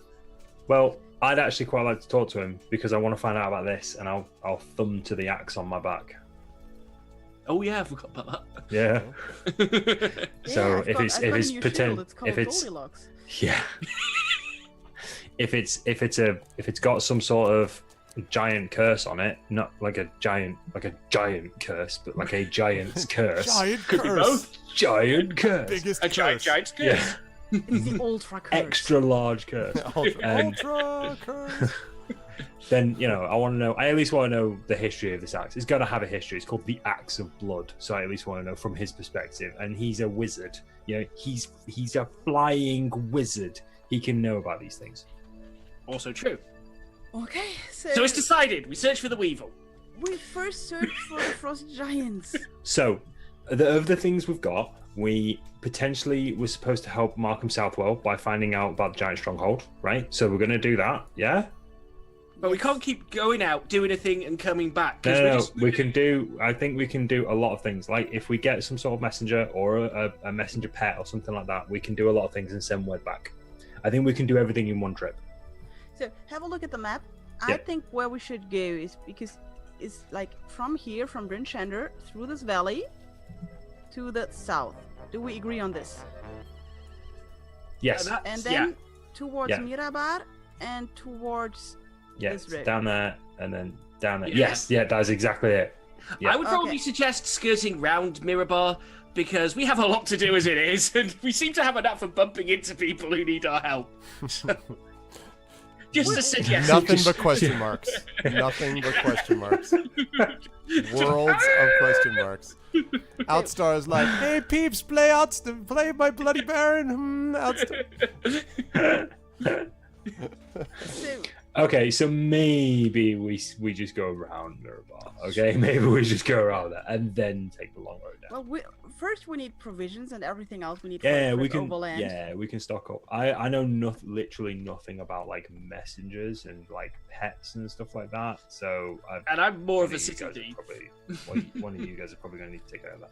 Well, we can talk to Markham Southwall and Ulrich Brighthelm and the Wizard Chain, and maybe they can help us with all of that. Yeah, I mean we've already said we're going to help Devessa once we get into Waterdeep because she's looking for it's the dancing wave, isn't it? The boat. Yes. the boat Yeah. from her aunt. Yeah. Okay. Okay, cool. Decided. Right. Okay. So are we going to go to Devessa Shane and Markham Southwell and Og Brighthelm to sort of see if they'll give us some provisions? And some way to contact them in case we find the frost. It's giants. decided. We will attempt to do And everything. that. Yes. Hey, no, we're not attempting to do everything. Orgric Brighthelm wanted us to help gather her tribespeople from around the area, from True. around the 10 towns, in order to Uh. say we're not doing that. So we're not doing all the side quests, much to my dismay. Also, we still have no idea what Beldora wanted. So Another question mark popped up. the crazy woman, Oh yeah. the crazy wanted woman you told me about. She's bound to avoid something. She had a name. She wasn't just a random person. No named person has Yeah. any like lack of interest in us. They always She's have. bound to. Like, You come haven't on, played much seriously. Original Sin 2 yet, have you? This NPC has no quest for you currently. Every single person in this town needs something from us or wants something from us. Someone who has specifically sought you out has definitely got something to do with all of this. Not necessarily all of this, but surely. She may just have been like humorous distraction. You never know. Exposition. There's no such thing as exposition. So okay, let's go and talk to the Wizard Chain and companions. Okay. Okay. So you're going to Devessa Shane, basically asking for provisioning, I believe. Well, also telling like we're leaving. This is where we're going. This is what we're trying to find. And is there any way to contact you in case we find some frost giants?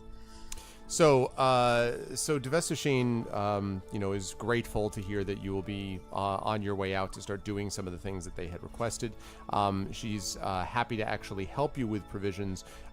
She can't just because of the condition of the certain circumstances of the town where their resources are already kind of stretched, and because of the lack of resources coming from places like Waterdeep, see previous quest about the ship and all that, they can't give it to you all for free, but they can try to give it to you at a discount, basically sort of at cost, essentially. And she kind of smiles and says that she'll be able to browbeat the merchants into doing it, even though they'll hate every second of it. So she says that she's willing to do that. As far as the sort of messenger situation is concerned, they don't have any sort of wizards or things like that might be helpful, but they do have several trained ravens. And in fact, not that far from this place is a place that's called Raven Rock. It's not right next door, but it's reasonably close by. And Raven Rock actually is a place where some of these ones are actually some of these things are actually trained. Actually, Raven Rock is not necessarily. It actually gets its name because it's a stone that is carved in the likeness of a perching raven. There is some, but anyway, there's a lot of ravens who live around that area, and there's a few trained ones that are here in Bryn Shander. So she says that she would be able to send those things back and forth, and she actually names some cities that she might be able to do. If you wanted to hit back to your old stomping grounds of Tribor, she'd be able to have ravens back and forth to there.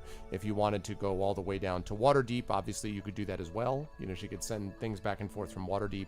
So basically they're like waypoints at these major cities where you can stop, and the ravens should be able to contact them from there. Good to me. It's the Raven News Network. It's RNN. Yeah. So can we take one of those ravens with us and send it back to Bryn Shander with a message then? She's kind of uncertain about doing that, she says, because they have so few of them. They've only really got a couple right now. They're still waiting for a bunch of them to come back, and she kind of needs them for, oh my god, we're under attack, please God help, like ravens to go somewhere else. So she worries about it, and she also claims that they're not really suited for overland travel, that they're city birds, and that their basic travel overland is when they go from city to city. So basically it would try to get away, and the minute it did, it would fly to whatever city it was sort of keyed to go to, basically. Is that a yes or a no? It's a no. It's a no. So basically, but she seems reluctant. She's sorry that she's turning you down, clearly, but she doesn't have a lot of them. So that's her concern. So Explosion? how are we going to tell you where the frost giant camp is? So if we find what it? she said was that these cities that are sort of these waypoints, like Neverwinter or Tribor or Waterdeep, have ravens there that can be sent to Bryn Shander. So if you go there, you can actually, it's like a messenger service, like if you were going to a place and using an old telegraph from back in the day. But the ravens only know their way from Tribor to Neverwinter, or Neverwinter to Bryn Shander. I looking at the map and I go, what about this long saddle? And she says, she sort of looks at it and kind of grimaces and says, oh, they're obsessed with ponies there. Little ones. What? Have you ever heard of My Little Ponies? No, I'm joking. That's a Terry Toons reference. Apparently Long Saddle exists in My Little Pony. I have no idea, but I'm just... that was fan service for Terry Toons, and I feel ashamed already that I did it. Don't feel ashamed. So she says that Long Saddle is not one of the traditional places. Basically, there are four.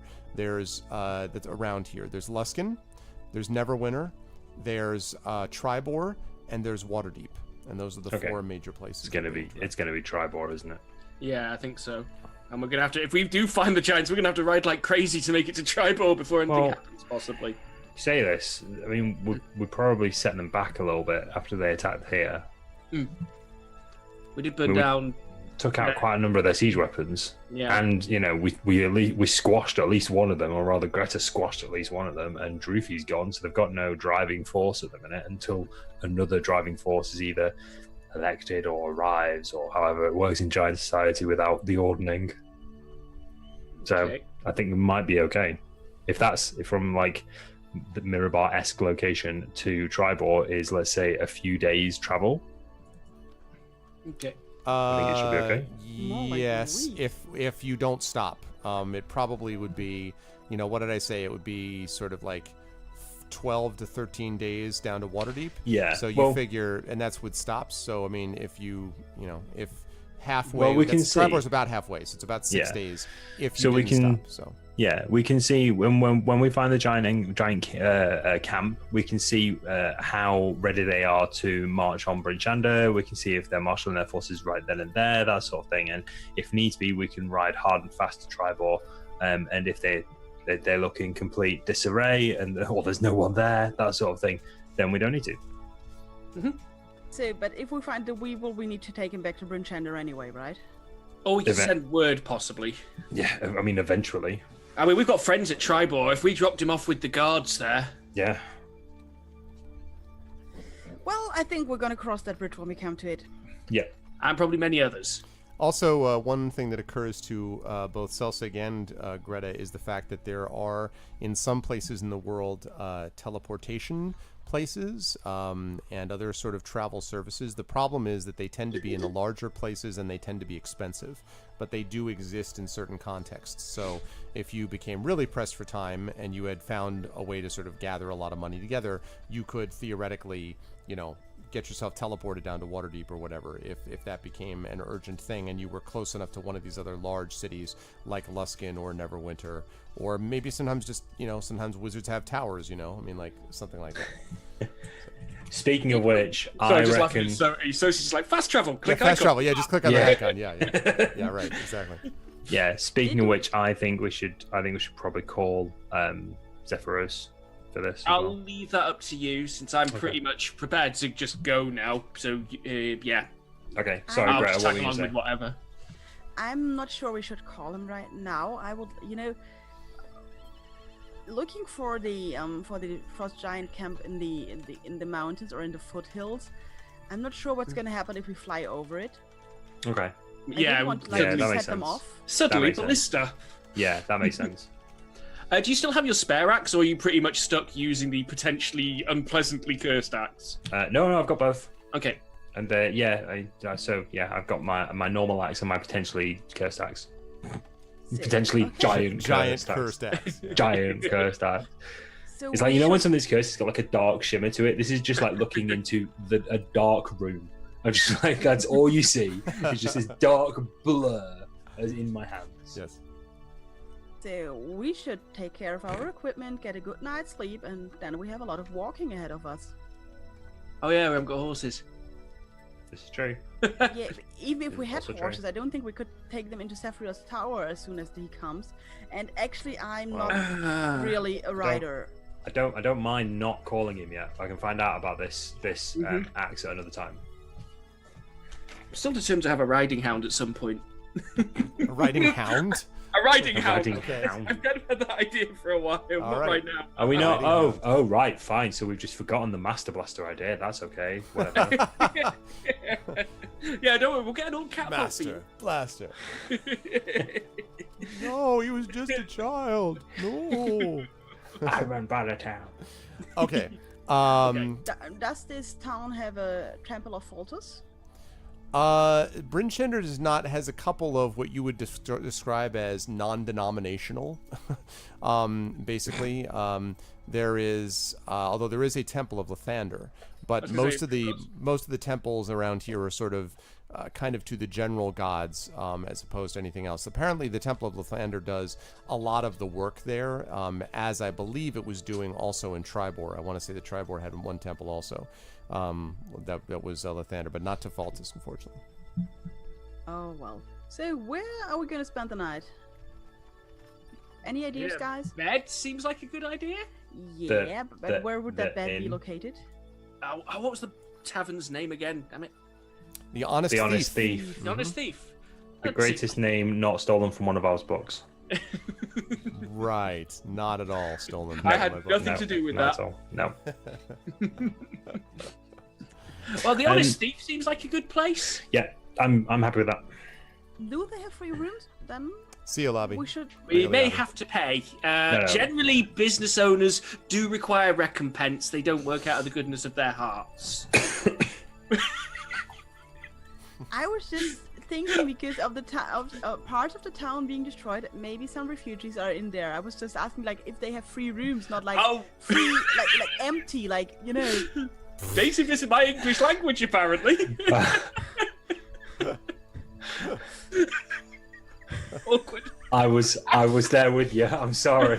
I was there with you. I thought you meant. Do they have any discount rooms, like Priceline? Do we have any like free? It's like unoccupied rooms. Would that be better?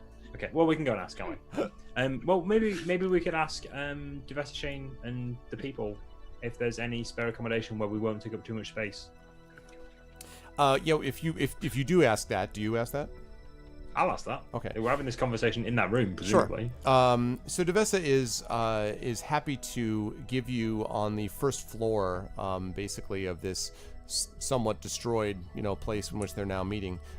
She's happy to give you this one smaller room. A lot of the guards have been staying outside and are in stables and basically different places that they can fit. But they have one room that's been sort of a kind of a war room emergency center, like a crisis response basically center, where they've had people placed. And now that the sort of greatest aspects of the crisis have died down a little bit, they have a couple of places where theoretically you could sleep.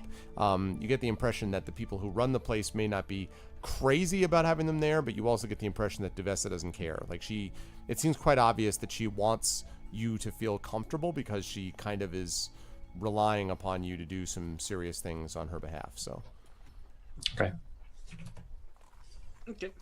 cool. Well, I'm ready to rest. Okay. All right. And so the evening then settles in, and it is a quiet evening.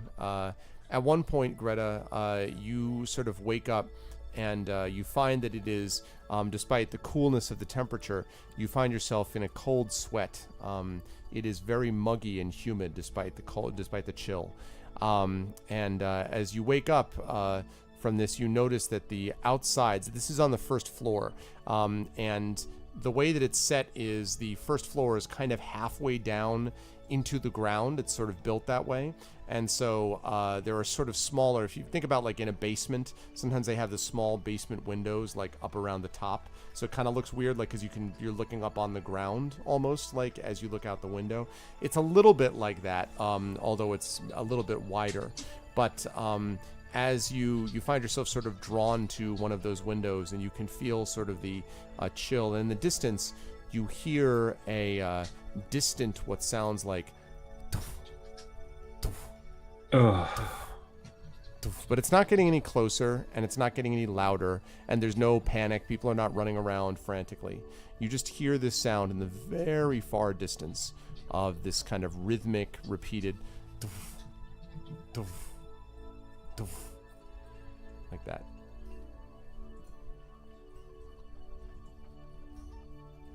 Okay. I put some clothes on and shake Urash awake. Okay. Oh. Urash. Apples. What? Urash, come to the window. Something is going on. All right, I'm up. Okay. So. Can you hear that? The sound. They're in the distance. Okay, so I'm presuming I hear the normal like. Is there any roll I can make to try and figure out what it might be? Sure. Go ahead and make a perception check for me, please. Boop. Yep, it's definitely a thumping noise. Yep, that sounds like a thump. A thump. But it's not. Can I also make a perception thing? Sure. What are you trying to determine? I want to know what that is. But I'm not finding my stuff again. What is going on there? Because it's like, is it explosion? Somebody hammering against something? Is it? What the hell is it? Just kind of. Roughly what time of night is it? Like, is it like dead in the middle of the night? Yes, or? It's probably about like 1 a.m, maybe something like that. Okay. And you just hear. Should we wake up Salsik? What do you think? I don't know. Let me go see if there's anyone outside, like a guard or anything. This could be just repairs happening at the minute. I'll go ask someone. I'm going to go downstairs. I'm on the first floor, correct? I'm going to go downstairs, see if there's any like guards at the door or anything like that, or literally kind of anyone nearby. Okay. So there are guards at the door, and they look a little ill at ease, Urash, I think you might say, when they come in. They sort of, they've got their weapons gripped. I mean, they're not like, who goes there? They're like, but Yeah. they can tell that the tension is a little raised Yeah. as you come upon them. Okay. So, do you guys know what that noise is? No. It's been going on now for a good hour or two. We couldn't really find where it was. It sounds like it was from the distance, but then there was another sound that started happening. It seemed a lot closer. Almost feels like it's shaking the foundations of this house it is. Dude, I perk up at this. Okay, we should wake Celsic. I think Yeah, he's got better ears than us. There might be some tunneling going on here. Yeah. Okay, So who's I- going Go to for it. Wake him up. Yeah, wakey. Okay, when you Listen, go back listen. in, Greta, as you go over, you notice that he is fast asleep, and you hear him whispering in his sleep something about, and you keep hearing things like money, and then honor, and then kick, and you see as he kicks that the bed is up against the wall, like as he kicks. So when you wake him up, he's like, and for a moment you're like, wait, no, really? And then you do still hear the sound, but it's a lot quieter than it was. The shaking the building seems to have stopped when Celsic woke up, but there is still a sound way off in the distance. Celsic, you're having a nightmare, a really bad one. We Right now when About- you're awake. Paid. About honor. Yeah, apparently honor has no monetary value. No one tell me. It's like, oh god, they paid me in renown. Celsic, there's something going on there. There's a sound in the distance, and we didn't know what it is, and we should better be prepared in case it's another attack or something. Okay. Do we have Can you roof hear it? access? What? Say that again. I'm sorry. Can I get up onto the roof from here? The roof? No. You were sleeping, if you may remember, in the first floor Yeah. of a house, most of the roof of which was destroyed by the attack from a couple of days ago. So So there's a big hole I can climb up. it's filled with a big boulder, Yeah. and that top of it is cordoned off. Like they're not letting people onto that floor. I guess you could try to go up and convince the guards to let you go on the roof, but Right. Yeah. Okay. Trying to think clear line of sight all around. Okay. Well, I'll just listen in and see what I can make of the sound. Then I guess all really. right. Go ahead and make a perception check for me, please. Okay. Come on, baby. Okay. Not It- bad. Yeah, it seems to be a good. First of all, very far, like just distant on the wind. You're almost positive that this isn't anywhere in Bryn Shander, but it's way beyond the walls.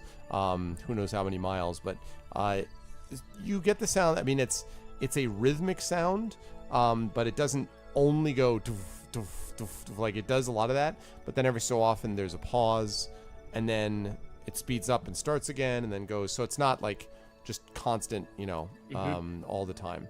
But it's very far, probably to the eastern side, if you had to guess, or from where you are, the northeastern side, and definitely not inside the city. So beyond that. Could Okay. it be at a place where they need to rebuild a tower? It's impossible to tell without going up there yourself. Yeah, it was to Right. the east. Well, I'm kind of rested. But you said to me it sounded like it was well outside the town. So would Yes, I well be outside. able to tell? Oh, so I can Yeah. relay that to them then. Yep. Okay. Whatever it is a good distance outside the town, like way, way away, almost being carried here on the wind. Anybody has any idea what time it is? Nope. If you're I look asking at that the out of sky. game, very late, probably midnight, one in the morning. If you're asking. out of Do I feel like rested and refreshed and everything? game. So that depends how many spells do know- you want to use. You know, That's the Pyron, question here.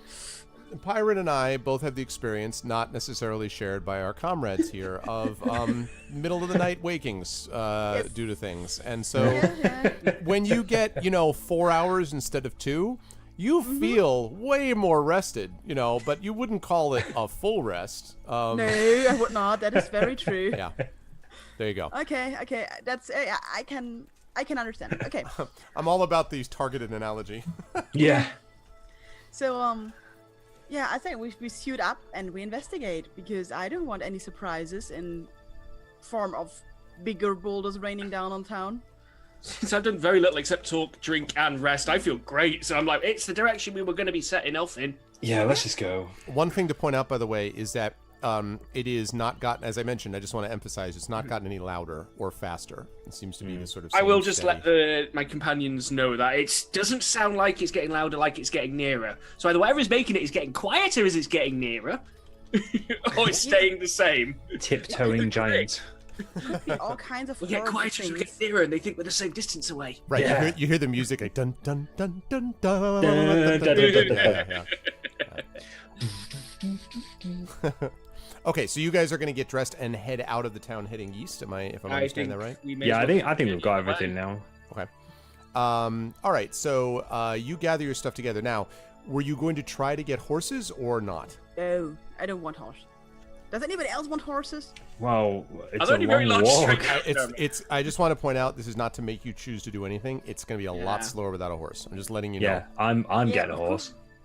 So I'd assume you guys were getting a horse. How? I technically have 0 experience, but I also agree horse would probably be the smartest choice. Or horse and cart.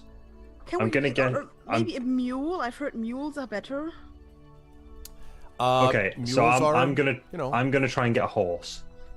Okay. Can I hire a loop wagon? at 1 in the morning. Yeah. Well, can I steal a loop Well, wagon? presumably near the town gates there would be stables and someone manning said stables even at this hour, or someone near there, like a guard. Well, that's certainly there will be a guard, and certainly Yeah. there would be a stables that would be sort of watched over. But at this time of night, stables are likely to be closed. You can certainly go and wake them up. It's fine to do that, by the way. I'm just letting you know Yeah. that they're especially because of everyone is on edge. It's not likely that they're going to be any. There's no 24-hour. There's no 7-Eleven. 24-hour. There's shop. no favor in Uber. Right, that sort of right, thing. right, Like, right, Can't just like Oh hold a man, stone. can you imagine? Hold a stone in the air and a horse just arrives. We totally need like an Uber, like or a Lyft dragon. Like it's totally what we need. I just used my Technically, wizard we app. have, Yeah. we have Zephyros. That's I true. really That's true. thought we were. Definitely I really Ross. thought we were going to said no. walk. So if we were not going to walk, I would have thought we would have gotten mounts before we went to sleep. Well, We I were kind I of woken assumed. before we could finalize that part. Yeah, of I the plan. assumed we'd be sleeping longer than this, but yeah, I am definitely going to go and wake someone up whom I can give gold to, and they will give me a horse. I will accompany him because usually a giant half-orc waking you in the middle of the night is probably going to get his own way. I want. I will. Okay, we're going to wait, but I know what I'm going to ask for. It's not going to be a horse. Okay. No, you can't have a yak. Battle want- goat. I want a luck dragon. Yeah. Oh man. Imagine that. Oh, that'd be the best. Trust me, I maybe I did during the 5 times I watched that movie when I was a kid and thought about taking a bunch of bullies. Except the end of my movie doesn't involve them just landing in a dumpster. Many worse things are done to these bullies than that. But anyway, okay. So You know what the problem with riding a yak is? It's like cows move their legs differently from horses, so it's really, really uncomfortable to ride a cow. And I think the same would apply to a yak. probably Thank you for listening. Probably, it's probably true. But the yak, you have the automatic fur all the time. You just need to make a fur coat, like for yourself. You just zap. You just shave it. I could and you're weave good. myself Right. in. Right, exactly. You could actually be camouflaged inside the yak's fur, and then just at the last moment, it's like, Yeah, like- surprise dwarf.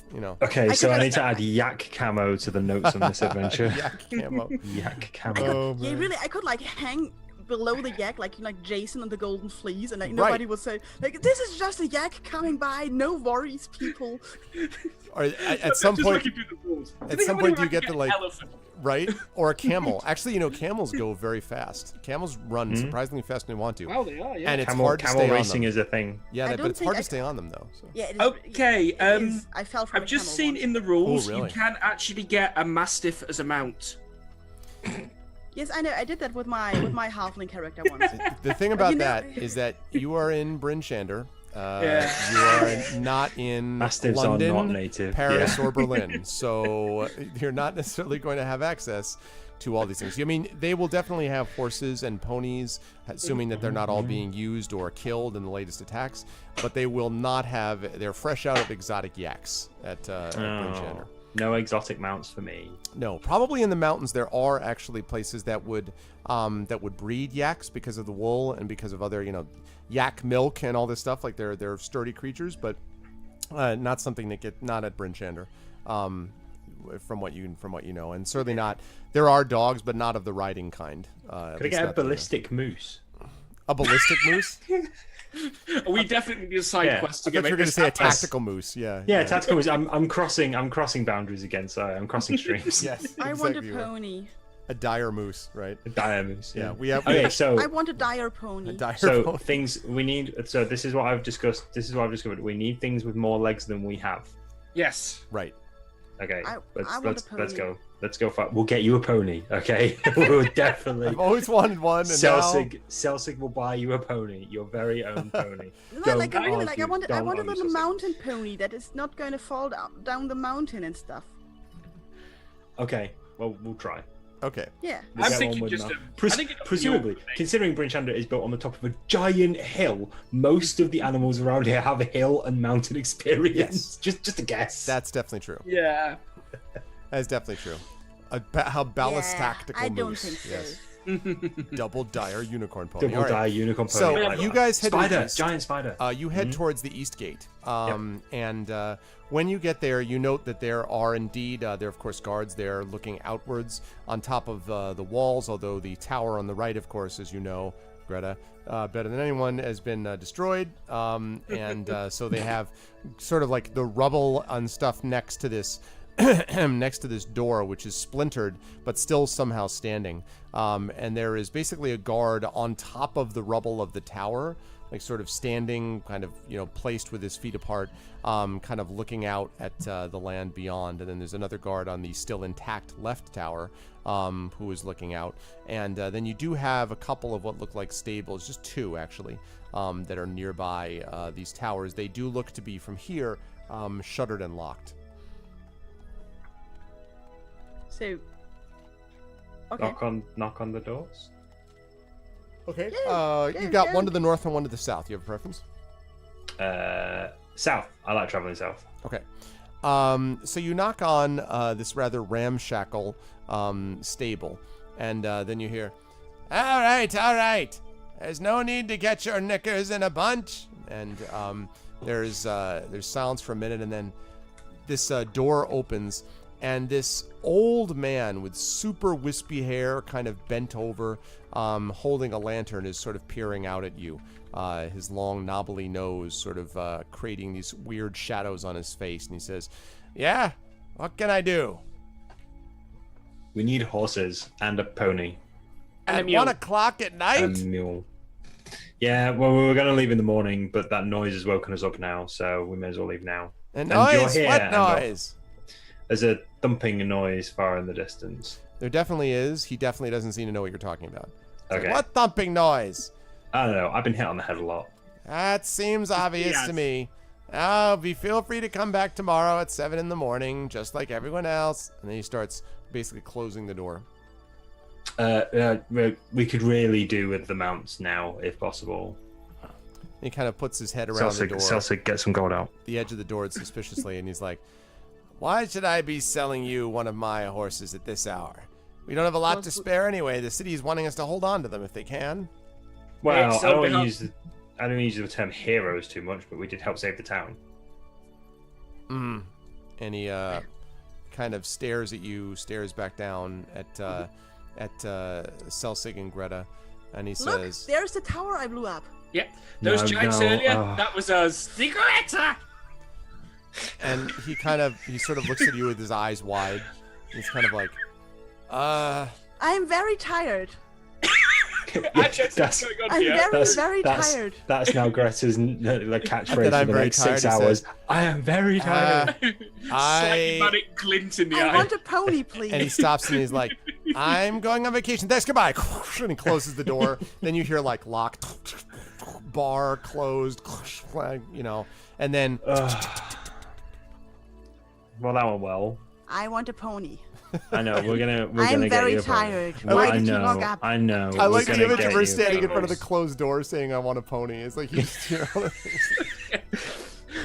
Suddenly, this has become like a weird anime. I don't know what's going on. I want redundant, a pony. Mike. Just anime. It's just fine. Yeah. No need to throw in weird. Yeah. Okay. Suggestions? I'm out. There is another check over there. We try again. Go for it. I'm not doing this one. Celsic, I- Celsic, you go.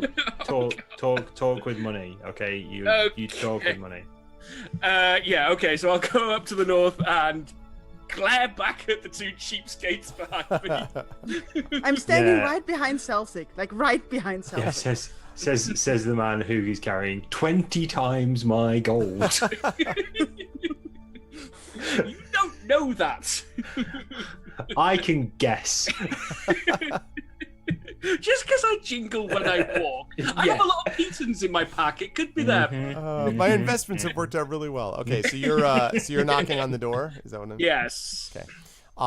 So you knock on the door, and then after a minute there is a sound of a bolt being drawn and sort of opened, and then the door gradually opens inwards, and you look down to see a pretty young girl, maybe 10 years old or so, peering up at you. She's wearing a nightgown, a dirty blue nightgown, and she's got a lantern in her hand, and she says, She's more for Yeah, 10. yes. She's looking up to Celsic and me.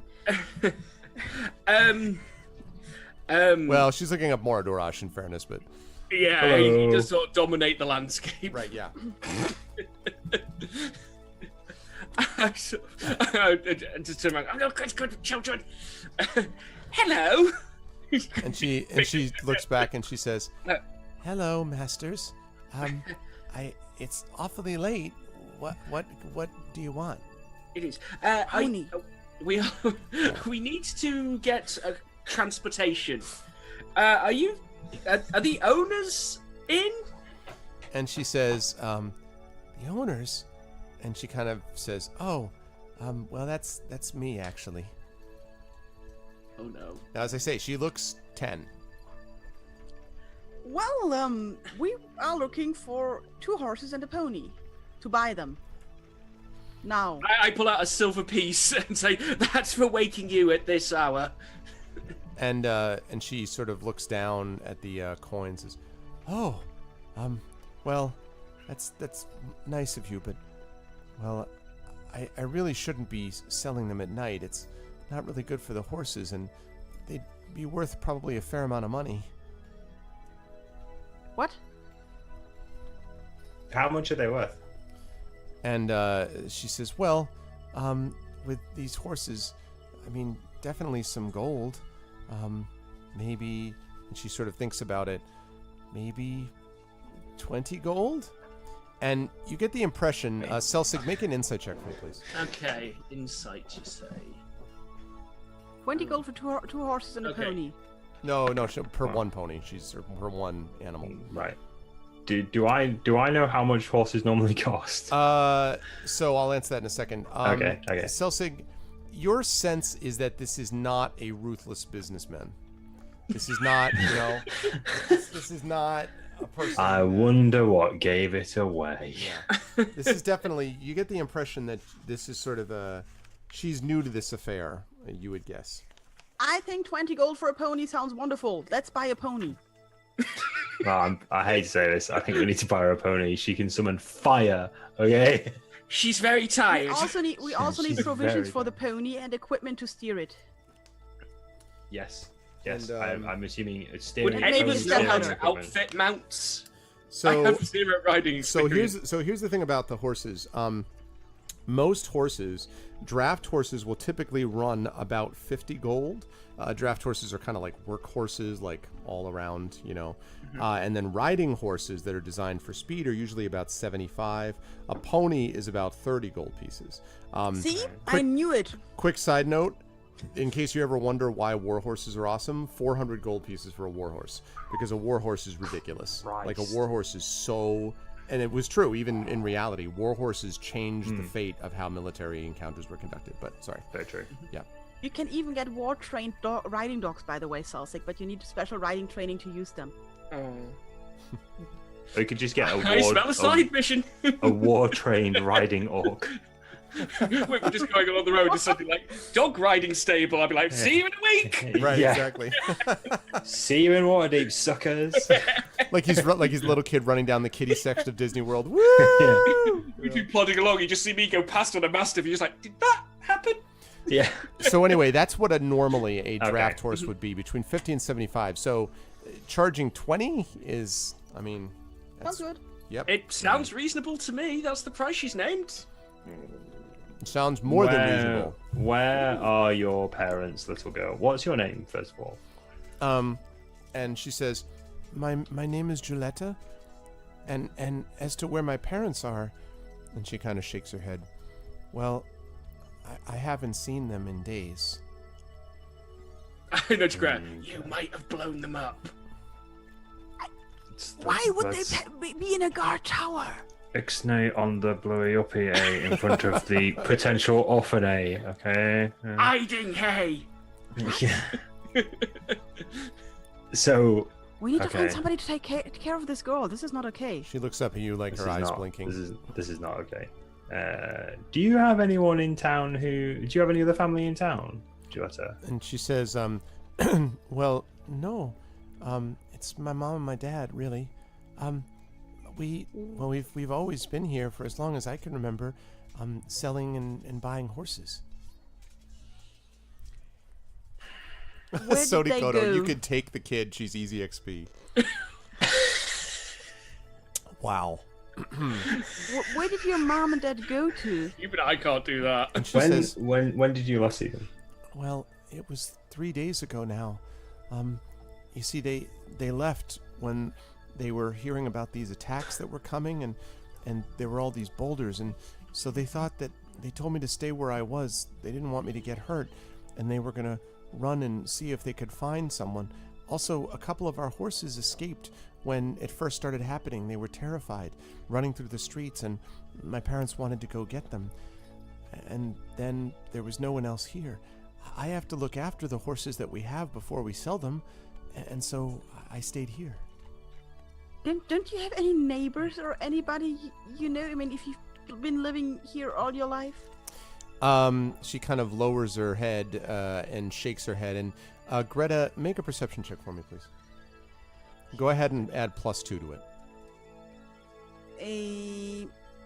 Wait, I don't know how that works. Well, so just your normal perception, but then whatever the I'm number looking, is, we'll just add. Perception. There. So, okay, now I add 2 more to it. Right. And roll that.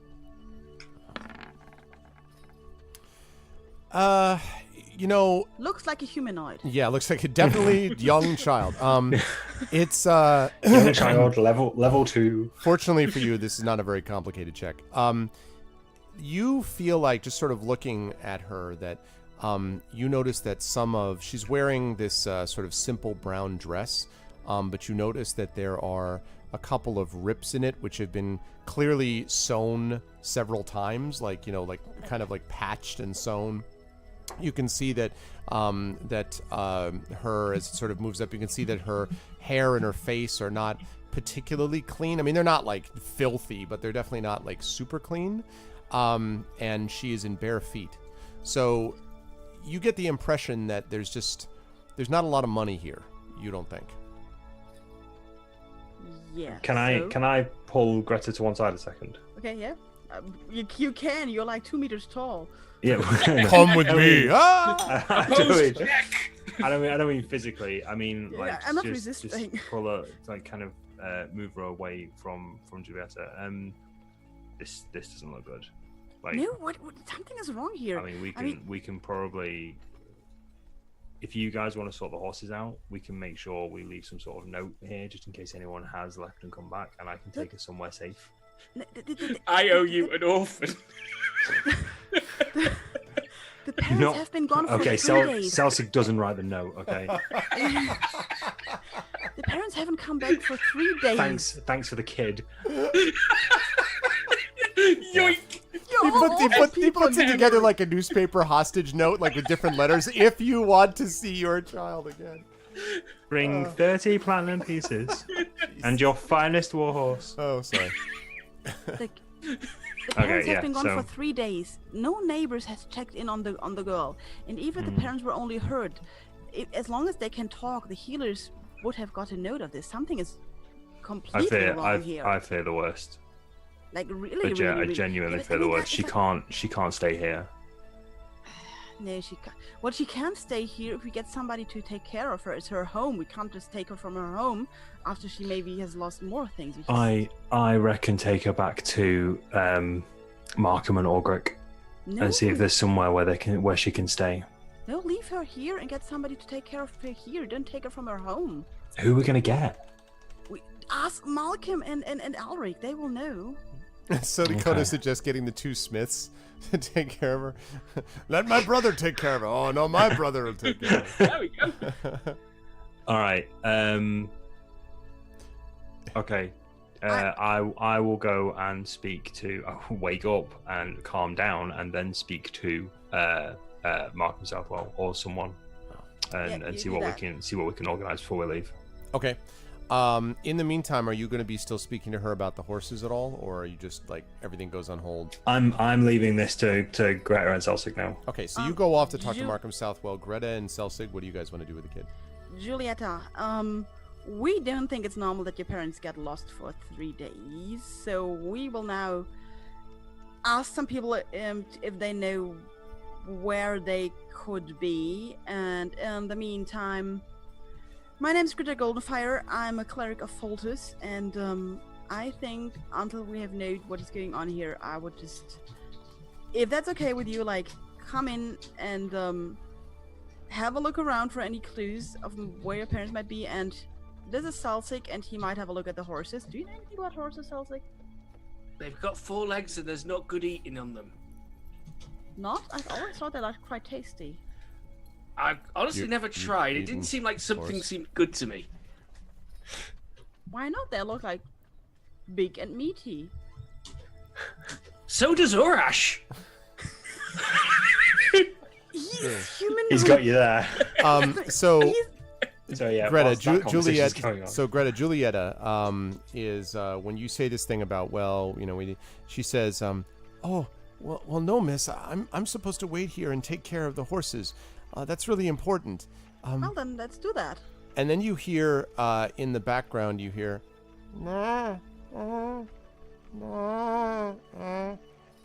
it sounds like What is that? it's behind, like it sounds like it's behind a wall, but it sounds like the crying of a baby. And she for says, God's sake! and she says, "Oh, that's my baby brother again. Here, I'll try to stop." And she leaves the door again, and she leaves the door open, and she goes back. By the way, Greta, she does not seem like, you know, totally overwhelmed. She definitely looks a little bit shell shocked, maybe, but she doesn't look like type of thing, as if she's been left in charge before. I walk in behind her. It's Let's impressive see how she considering I was reacts. at the door. Right.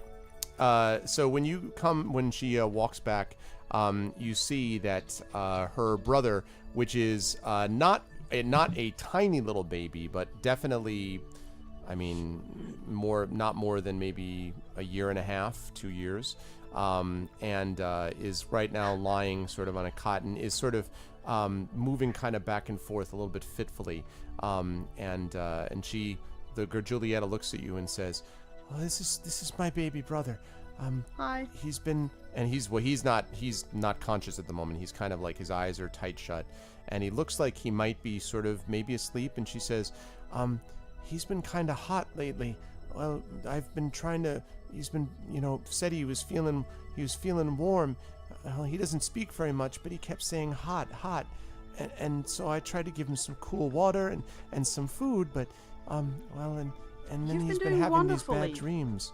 And she You've been seems doing sort of like, wonderfully. and so you can tell, Greta, that with your practiced eye that he does not look well, basically. Cool water is a great idea. Maybe you could fetch some more and maybe some towels or something? I will have a look at him. Oh, yes, miss. All right. And she goes off. She leaves. There's a lantern inside here, so she takes her lantern with her, and there's a lantern here, and so she goes off. Greta, if you had to guess, you would say that this child is suffering from a pretty high fever. Of course, young children are subject to higher fevers than adults are, but fevers of this level generally don't set in unless there's something significant going on medically, like below the surface. You can see that there's definitely like sweat. You can see that the child seems to be shaking. He has this sort of sandy brown hair, and you can see that he's shaking, and his eyes are sort of screwed shut. And as you're kind of, doing your inspection, like, feeling the back of his neck and feeling his forehead and all that stuff, he just kind of shifts, and you hear him kind of, like, maybe in his sleep or in his dreams or something like that. Okay, I'll check on him. Maybe I could, like for. Okay, English language difficult here because I usually don't talk about medical topics for like red spots or swelling or any hint of what it could be. Hives or anything like that.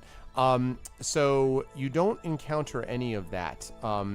It is possible that what the child was suffering from was some kind of exposure.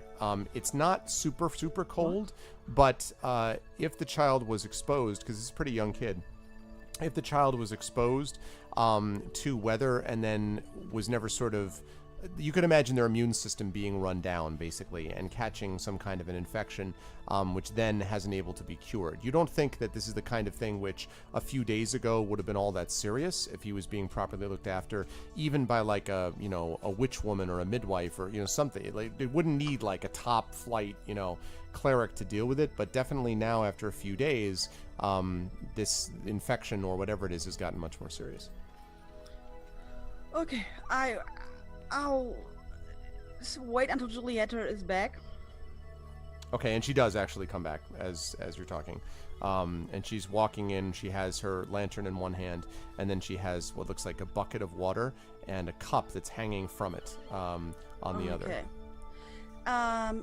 It looks like your little brother caught a little bit of a cold, so we have to wrap him in warm blankets and maybe do a warm water bottle. And do you have anything to eat in this house? And she says, "Not very much, miss. I've been trying to make sure that the food lasts for as long as I can.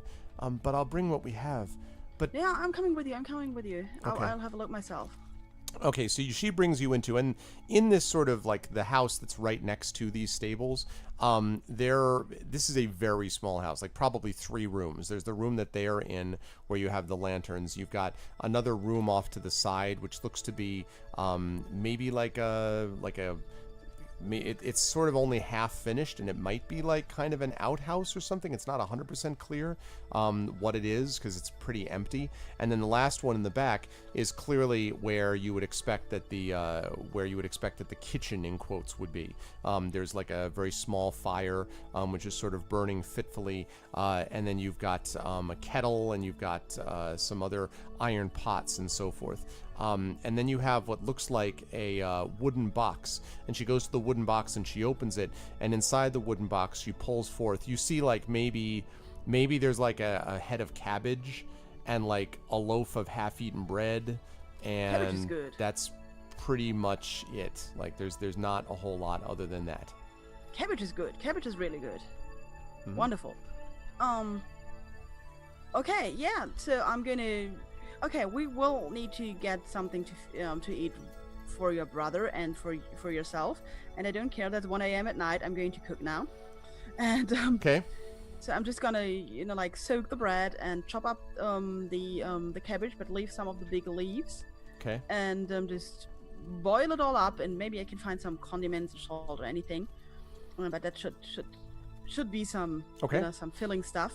And I'm going to use the cabbage leaves to like wrap them around the chest of the little boy, because that is supposed to get down the fever. Okay. Or around his legs, or whatever is possible for me to reach without Julieta biting me, because I know that big sisters can be very, very protective. Yeah.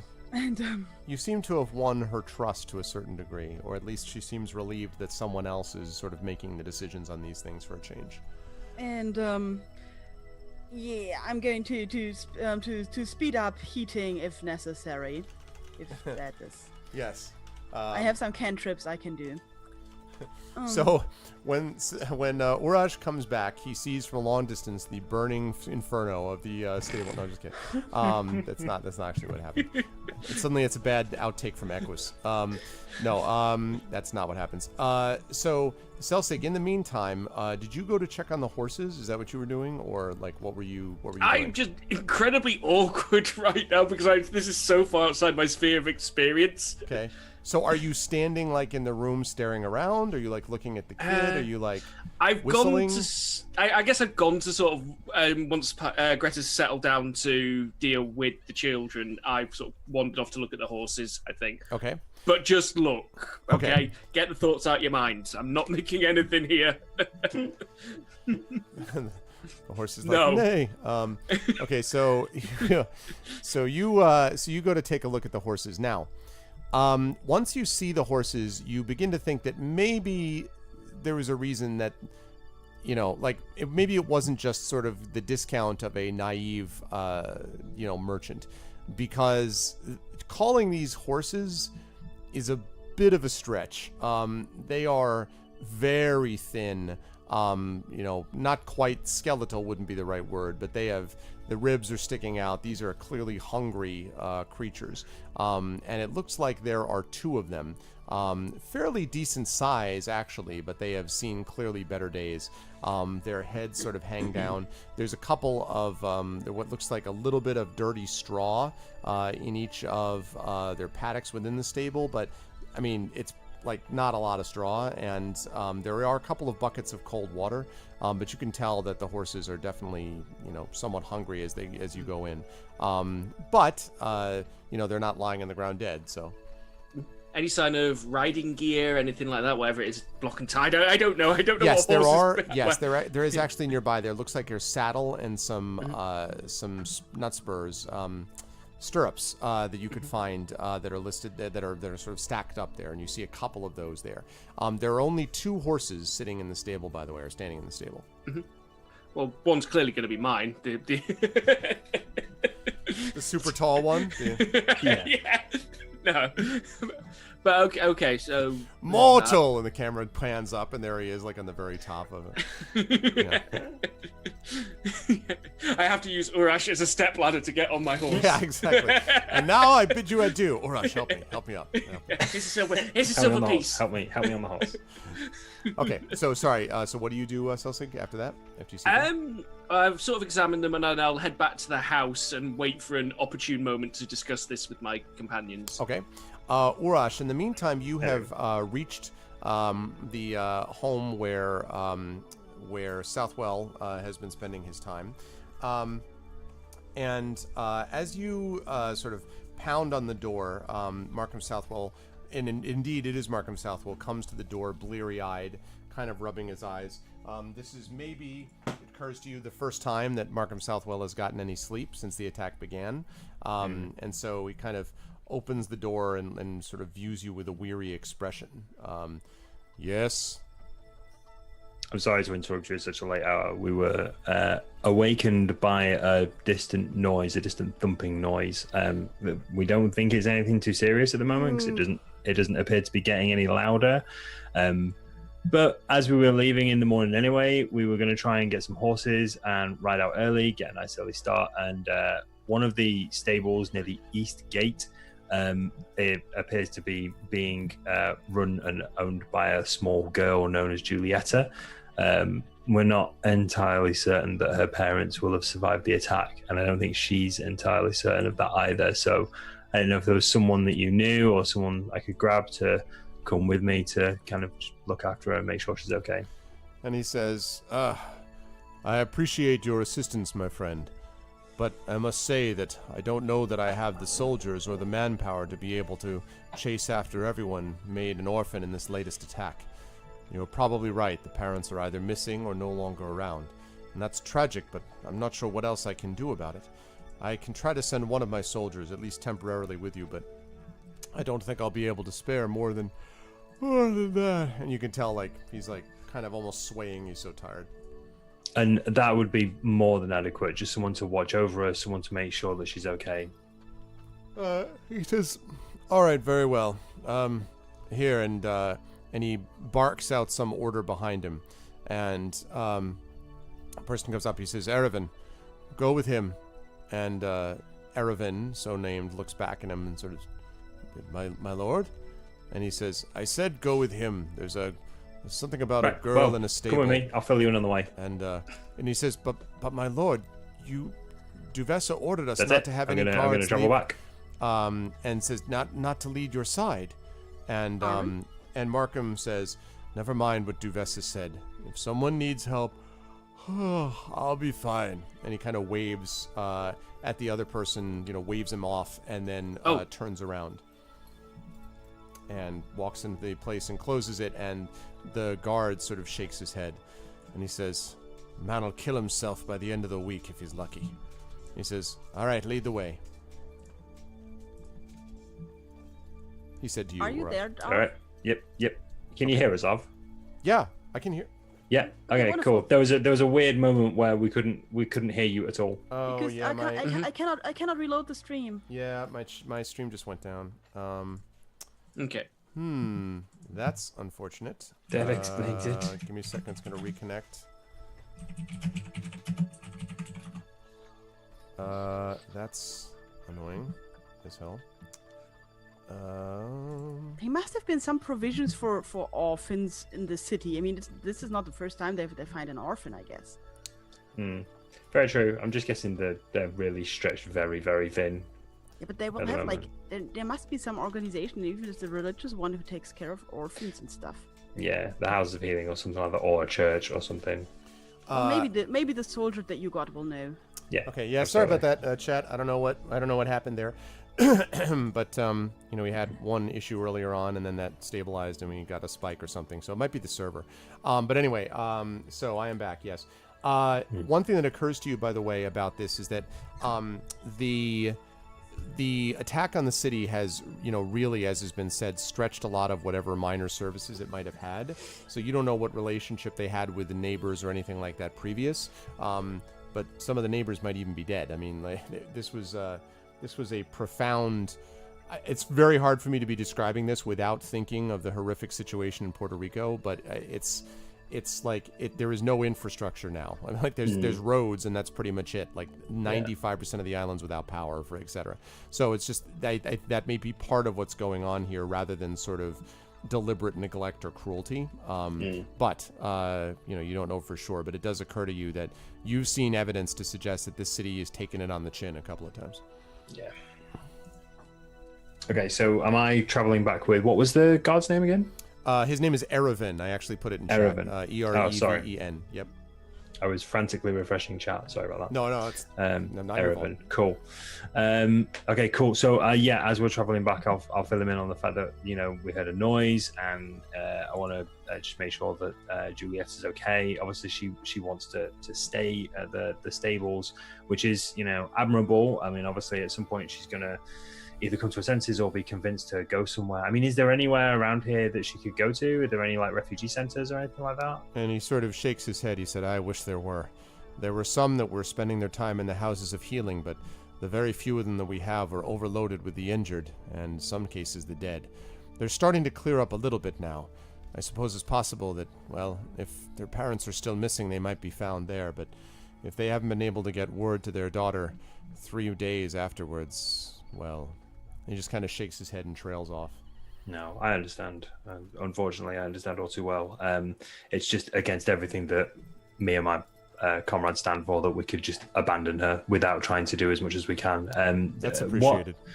What is the situation for any other orphans that are currently found in the city? Do they just go to the Houses of Healing, or is there a different place for them? Most of the time, they've been going to the Houses of Healing. Occasionally, they've been sent to one of the temples as well. The Temple of Lathander in the middle has been serving as a refuge for some of them, but the truth is that we still don't even have a full accounting of who we lost in the last attack. And so we don't know how many new orphans have been created. Until we have that information, it's hard to know where they all ended up. Yeah, I understand. Well, we should make haste to make sure we get there as soon as possible. Okay, so he does. He redoubles his efforts, and you and Araven arrive at the stable. And when you enter the house that's next to the stable, you can see a very uncomfortable-looking Selsig. And you also sort of like stepping back and forth from one foot to the other. And then you see Greta, who is kind of kneeling down by something that you can't make out on the other side of the room.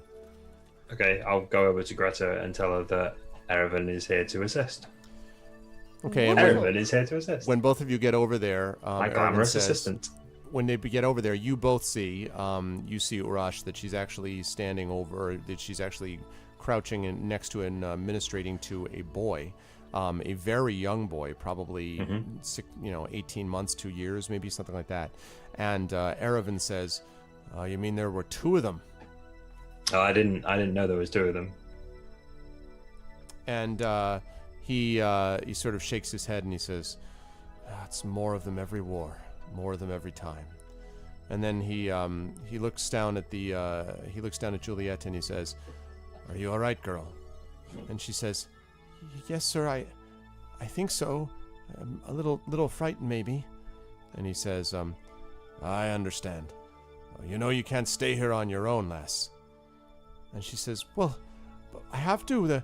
I have to look after the horses and my brother." And he says, "Well." There's only two. We get rid of the horses, or buy the horses, which are not in great condition, but honestly not important right now. Okay, let's buy the horses. That sounds like a plan. Julieta, we buy the horses. And she says, "Oh, well, Both of them. all right. I guess All that's of them. 40 gold, I think. And I suppose if you bought them, then I really should be here in case anyone comes in to trade them. But maybe they won't be doing that right now, will they?" I wouldn't worry too much about that. Don't worry about that. And Araven sort of nods, and she says, "But wait, how will my parents find me if we're not here, though?" And Araven kind of looks at you, raises an eyebrow silently. Greta will leave a note. And she says, she sort of nods. Julieta, we will leave a note for your parents, but you are old enough and most likely not so stupid that you are not guessing that they might not be coming back. And she says, "Well, and you can see she sort of like her eyes well up a bit, and she says, "Well, what do you mean? They'll come back for us eventually. They're just busy trying to track down the other animals." What the heck? Leave them with hope. Could I No. just kneel next to Juliet for a second? Sure. And I just want to take Greta to one side as well. Okay. By the arm, politely. Okay. False hope hurts more. So I'm not you're saying lie. What? Let's deal with Orash's public pronouncement first, and then I'll take care of that. So your parents left to look for fleeing horses a few days ago, yeah? Yeah. Yes, sir. Yeah. So there is a chance that they may still be out there looking for horses, but they also may not. Now, it's an unfortunate thing, but it may be time for you to take full responsibility for your little brother. Your little brother really needs you at the moment, and there's nothing else that he's looking out for more than his big sister. And she sort of says, and she kind of looks at you and kind of lowers her eyes, and she says, she looks at you first, and then she kind of lowers her head and says, I want to be brave. My mom and dad told me to, but... And you've been very brave. You've been very, very brave so far. Now, in the morning, you're going to get a good rest. And in the morning, this nice guard is going to take you to the houses of healing where you can get checked up and you can make sure that your little brother's okay. And if your parents are still in the area, they're probably going to be there just getting rest and recuperation. And she says, well, sir, will my brother be all right? He was awfully hot, and he was having bad dreams, sir. I'm going to glance over to Greta at this point. Presumably, everyone can hear what I'm saying anyway. Right. Everyone can hear this conversation. Greta, your suspicion is that he'll pull through.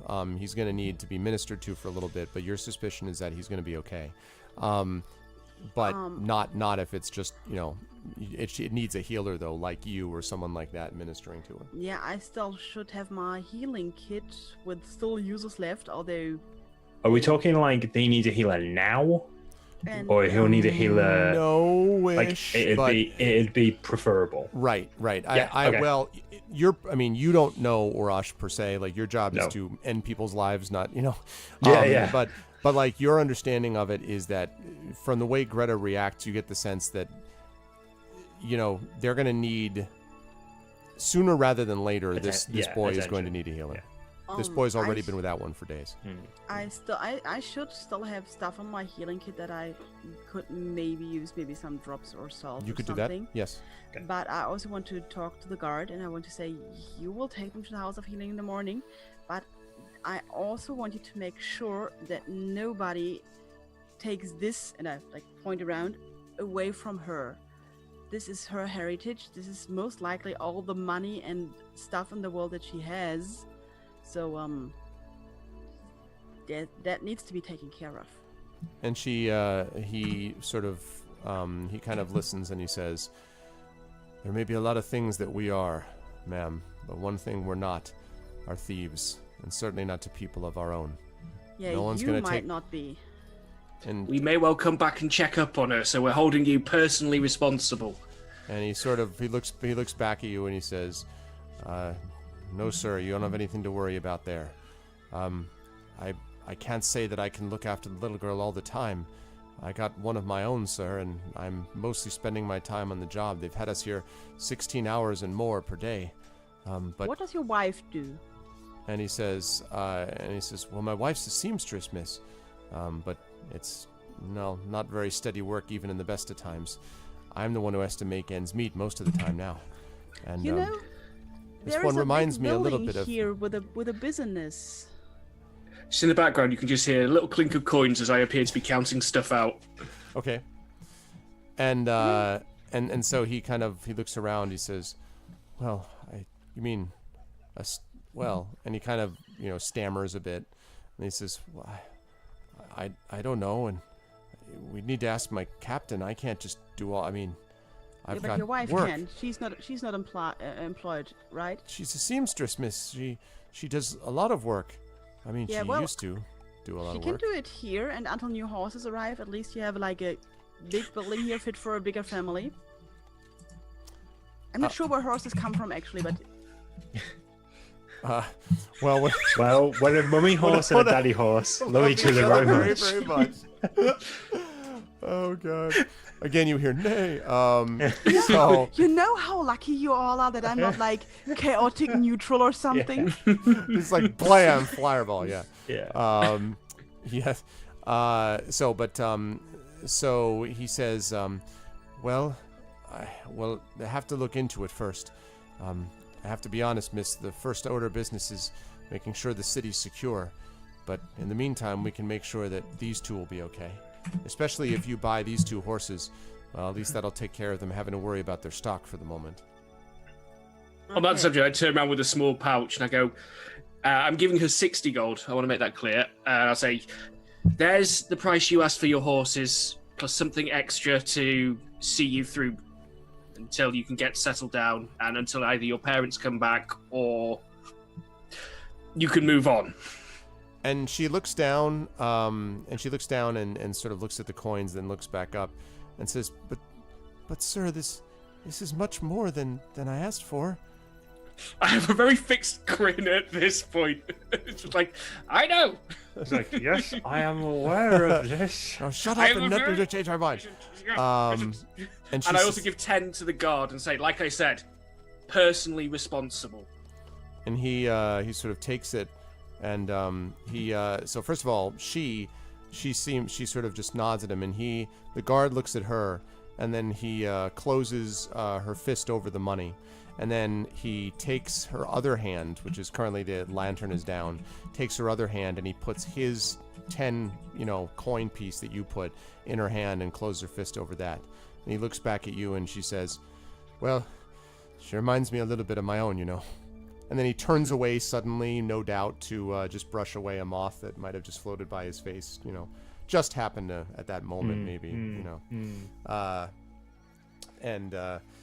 all right, so assuming that you allow the guard to go off with Julieta, now the guard can carry the boy. Obviously, I mean, as I said, he's very small.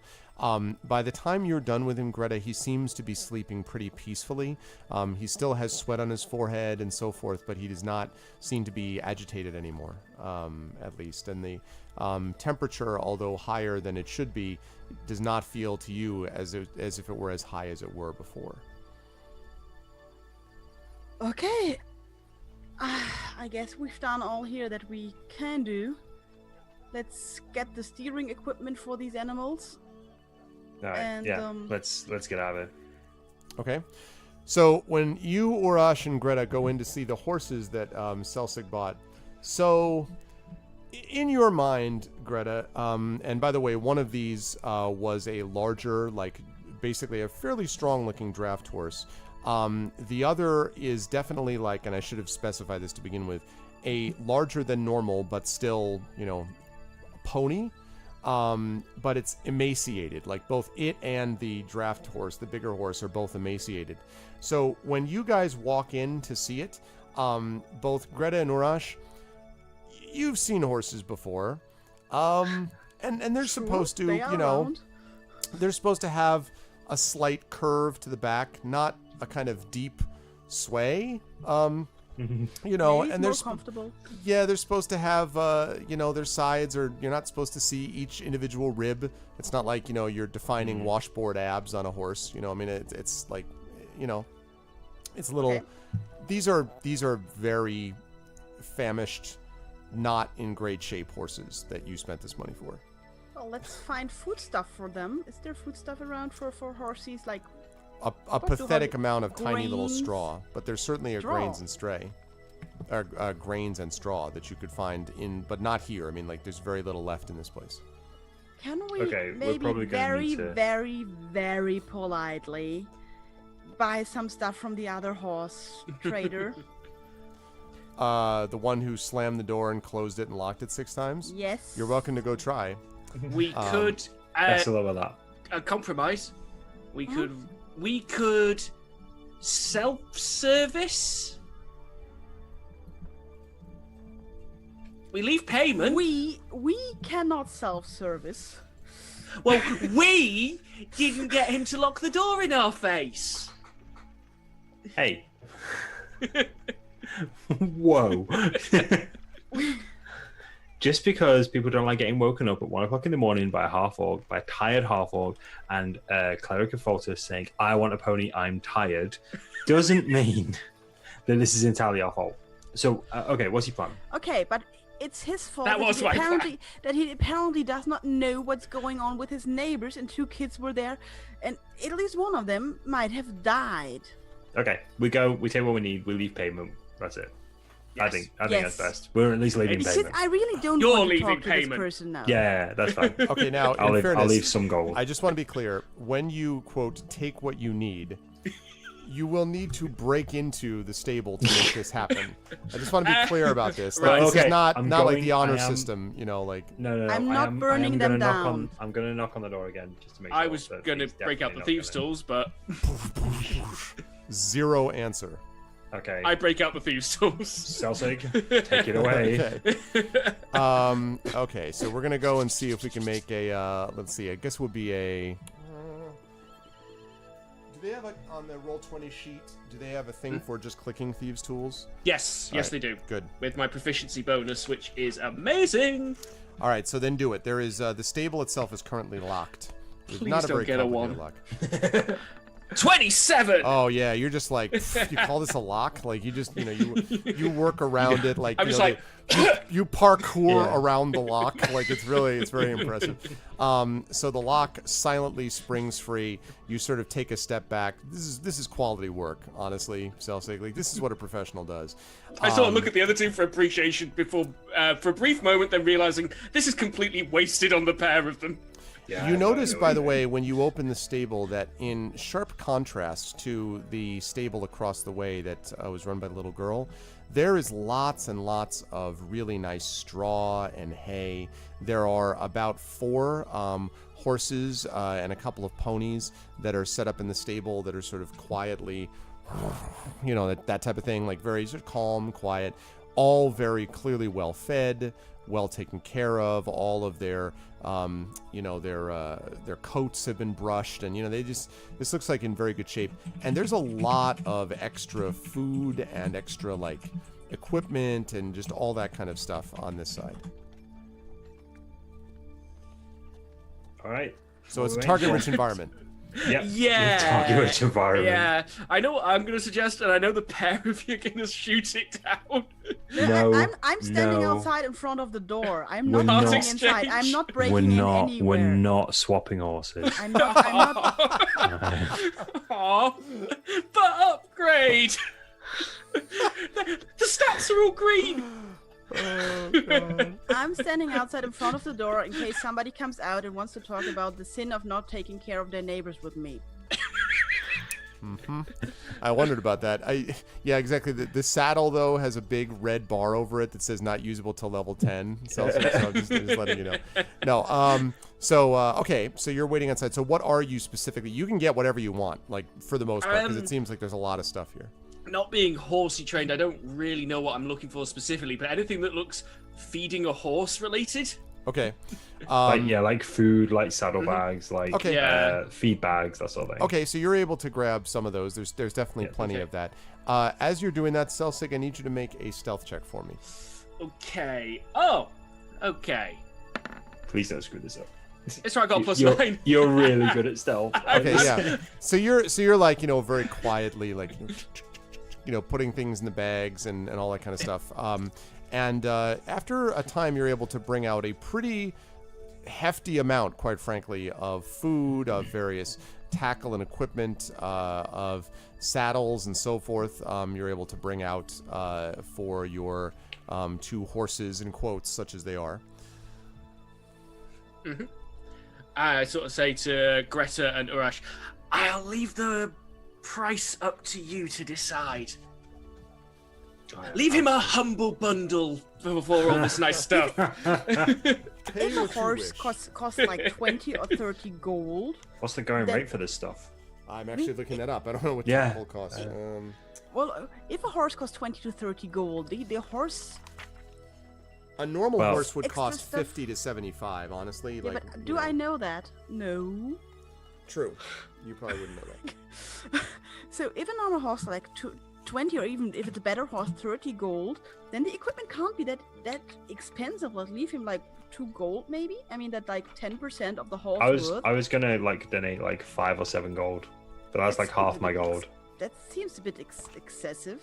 Hey, we've taken a lot of stuff. Well then, 3 gold. Hey, I'm down with that. You're the cleric.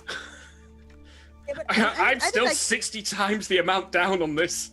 I feel like To put it in context. Yep, I know. I think that like 10% of a horse worth. Someone's got a heart. Seems to be fine for equipment. It's not made of gold anymore. I had to fence it to pay for the horse. So, okay, I found it. So, things like a bit and bridle would be about 2 gold. Feed per day is usually about 5 copper. So, yeah. So we're taking like at least probably like saddlebags would be 4 a number gold. of days. A saddle, assuming you're not. Now I love they have exotic and military. He does not have that. He has pack saddles, which are about 5 gold each. Did we even get saddles for our horses from the world? You did mention. I thought I was paying for that with the girl. Oh yes, that's right. With the saddles, That should be. the saddles and stirrups, but not any kind of feed really or anything like that. Yeah. So we wanted like feed, saddlebags. That's pretty much it.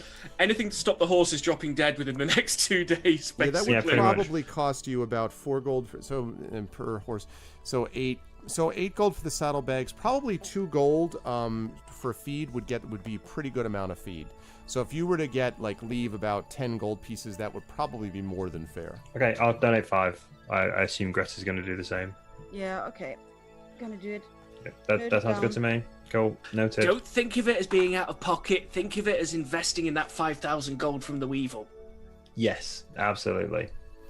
Okay, and you guys are going Plus- to head And east from here? I'm going to leave a Yeah. note. Take care of your neighbors. Okay. Do you want to Dagger to the please door. tell me for my own amusement that you're going to nail it to the door of the Yes, from off the stable and from the inside. from the inside? Yeah, from the inside. Look after your neighbours, or else. I'm not putting our Or else. Fautus will look after you. I mean, if I would be mean, I would also put down there and support your local heroes, sucker. But I'm not going to put that because I'm a nice person. And we might want to come back at some point in the future. Yeah, but I'm we're off at 1 at night to investigate something that might threaten his town. After we I already wasn't. defended his town, and he's like, "Oh no, I'm gonna close my door." Also, I don't know that my neighbor's kids are dying. Haha. I should burn him Yep, down. all fair points. Maybe not that last one. But all up until He's burning like, the house up down. to that Yeah. point. Up to that, I'm with you. Okay. So then, right, I'm tired on it. Speaking of which, the sound continues. The doof, doof, you can still hear that going on. Okay. It now that you're on this side of the town, by the way, it still sounds very far away, but the sound is very regular. Like doof, doof. Let's lead the horses towards the sound because I'm not sure if this horse will break if I sit on it. Okay. Yeah, Have the horses- I'm not mounting the horse yet. Okay. No. It needs some exercise and some food. It might be worth sticking the feed bags on them now as Yeah. we walk them. Yeah, give let's him- do give that him- and give him lead some them food. gently Now. out of town. Yeah. They are enjoying the feed quite a bit. Yeah, They I imagine. light into it with a will. As So you, we're near the. I've also near got the big east- horse by the reins right now. Right. The ponies, Yeah. Gretas, and Urashes, they can share. Wait a minute. You can take turns. God damn it. You could have bought one off the other guy. This is true. Okay, so are we heading towards the east gate? Yes, Or are I we believe so. technically at the east gate? Is there anyone Oh. here that would know what that noise might be, or might be coming from more specifically? Or because all we know at the minute it's coming from somewhere east, maybe north. And he looks back and he, yes, that's correct. Directly, pretty much, it feels like directly east, like down, you guys know that east way thing again. It's Yeah. basically like just down over, down this road, which is, of course, down the hill, you might remember. And so down in that direction, it seems to be coming. Mm-hmm. Okay. And So that's so you what- ask him? Yes. Yeah. So that noise. Do you know where it's coming from? Do you know what it might be? I don't know what it's been. I can tell you what's happened since we've been here, though. That noise has been coming here. Well, the last time we heard it was just a day before the attack on the village. Attack on Bryn Shander. It's this sound. If you listen real closely, you can hear the details of it. And he kind of, cocks his head as if, here, listen, put your head towards it. If you want to do that, Yeah. Yeah, I don't. you're like, I'm just like, I hear wind. Yeah, exactly. You hear wind. I hear cold. Mm-hmm. Okay, so I'll say, Greta, you doing it too, or just those two? Okay, one moment. You don't have to. I'm just asking. Perception, right? Yes. Because it's not opening my stuff right now. Ah, there, now it goes. I have an extreme lag on roll 20 today.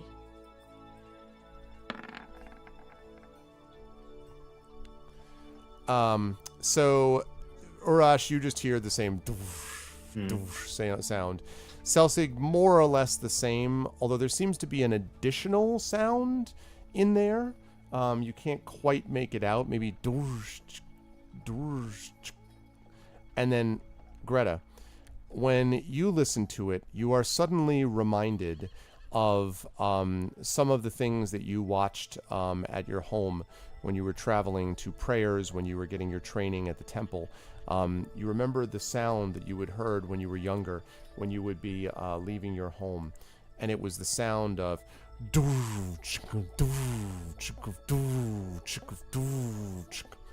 it was the sound of a forge and an anvil and a bellows. It was the rhythmic sound of things being forged. It was the sound of the forging of weapons of war. Guys, you know what this sounds like? It The sounds like a forge. Oh no. It sounds like, you know, like hitting something on an anvil. It sounds like dwarves war. then. And if you guys dwarven? look, yes, you Urash, if assuming Greta reveals that, and I think she just did because you just said it, Is it? then you would be like, oh, like then Urash, you sort of like, oh, I kind of have heard those sounds before. Yeah. Now I want all three of you to make a perception again quickly as you look in that direction. The sound of Skrillex, no. Sound of the bass dropping. Yeah, right. Yeah, exactly. No. All of you. That's what I thought. So Works out quite well.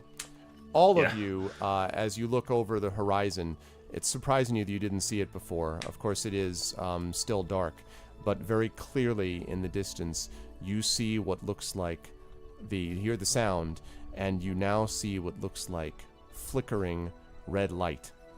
And one of the guards from behind you whispers, "That's how it starts, you know.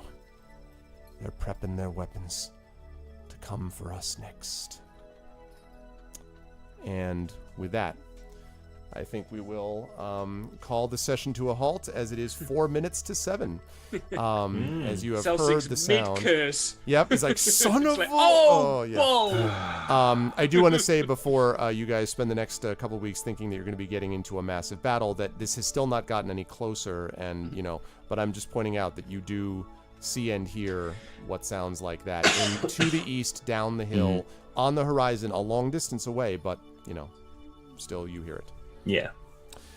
So there you go. But this was a lot of fun, guys. We actually got a lot done in this session, even though it seems like it wasn't as much at first. But you guys had to make decisions about how you wanted to take your route out of Bryn Shander and where you were going to go. So a lot of what you're going to be doing next is finding your way down to where you need to go, and the things you find there too. So, which is going to be fun, and I'm hoping Hopefully we can get another session before not too long, I hope. I would definitely love that. But let's start all the way down with our, go in the other direction with our good friend, Screaming Joypad. Mike, nice work tonight. Where will the folks see you next on YouTube and the interwebs or things of that nature? Well, yes, it's always a pleasure, as always, to play D&D with my wonderful friends. So thank you very much for having me. The filthy interloper that I am these days. Excuse me, I appear to be dying all of a sudden. Yeah, you can find me on youtube.com/screamingjoypad, or if I ever stream again, I'll be on twitch.com/screamingjoypad, or you can better off probably follow me on Twitter, which is twitter.com, you guessed it, screamingjoypad. Sounds good. Moving right along, we move right up to the person wearing the robot shirt. Not at all a tree, definitely robots. Saber, good work today as well. Where will the fine folks see you next?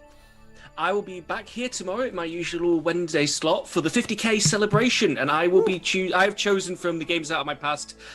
I had a few I wanted to, but I had to pretty much do Deadly Tower of Monsters, because that is where this whole bloody running joke with tentacles came from. Oh, is that what that's for? Okay. That was the game that started it all, where the Croakbot went insane, and I just went with the joke from there, basically, so that's what I've chosen. And you can always catch me on twitch.tv/DarkSaber2K, where I'm playing The Surge currently. Lovely. Yeah, I played some. My chat chose Deadly Tower Monsters for me to play a few months ago. It was fun. So it was Hilarious fun game. Yeah, it is definitely cool stuff, man. I will look forward to seeing some of that. And last but certainly not least, Pyron, wonderful work today. I got to tap more into maternal instincts without intending to. I wasn't setting it up that way, but then I was like, well, I think Pyron will be able to work with this really well. So, but where will the fine folks see and hear from you next? I'm going to be back on Thursday with my 50k follower celebration stream. I'm not 100% sure now which game it's going to be, but it looks like it's going to be another Ultima Underworld 1 stream. Yes. Although I'm still open for suggestions, so if somebody has a different idea, just let me know. Otherwise, I'm going to do Ultima Underworld. Not sure what special thing I could do. I've played it through unarmed on stream. I could do a shepherd now. I can't do the speed run, I have to admit. So I don't know what special, wonderful thing about this fantastic game I can show you on Thursday, but I'm pretty sure it's going to be great. Awesome. It will be, because it's Pirate and Ultima Underworld, so enough said. That's all you favorite folks game. need for that. We'll talk more about this in just a minute, but you folks will be able to see me over on my channel, where I'll be playing some, on Friday, some Lunar Silver Star Story. Also, there is no fewer than that's not even true. 5 other D&D sessions this month. 2 of the Tolkien campaign, 2 the Infinity and Beyond that Mike participates in with me as well, and 1 D&D with viewers. So if you guys have been interested in checking out a one-shot game with me, you can stop by my channel. I believe that's going to be Friday in a few weeks. I don't remember. It's on my schedule, and you can check that out as well. Plus, I'll be back here playing Star Trek Judgment Rights again on Pen and Pixels next week. Guys, I really have been enjoying. I think you guys have. I always enjoy playing with you, but I think you guys have really grown really nicely into this campaign, and it's been great to see those characters develop. I'm having a lot of fun with it. It's funny because you're like stepping out into the wider world here with this particular part of the adventure, and it's cool. I can't wait to see how you guys do it. I got to write up all the question marks. So, but nice work today.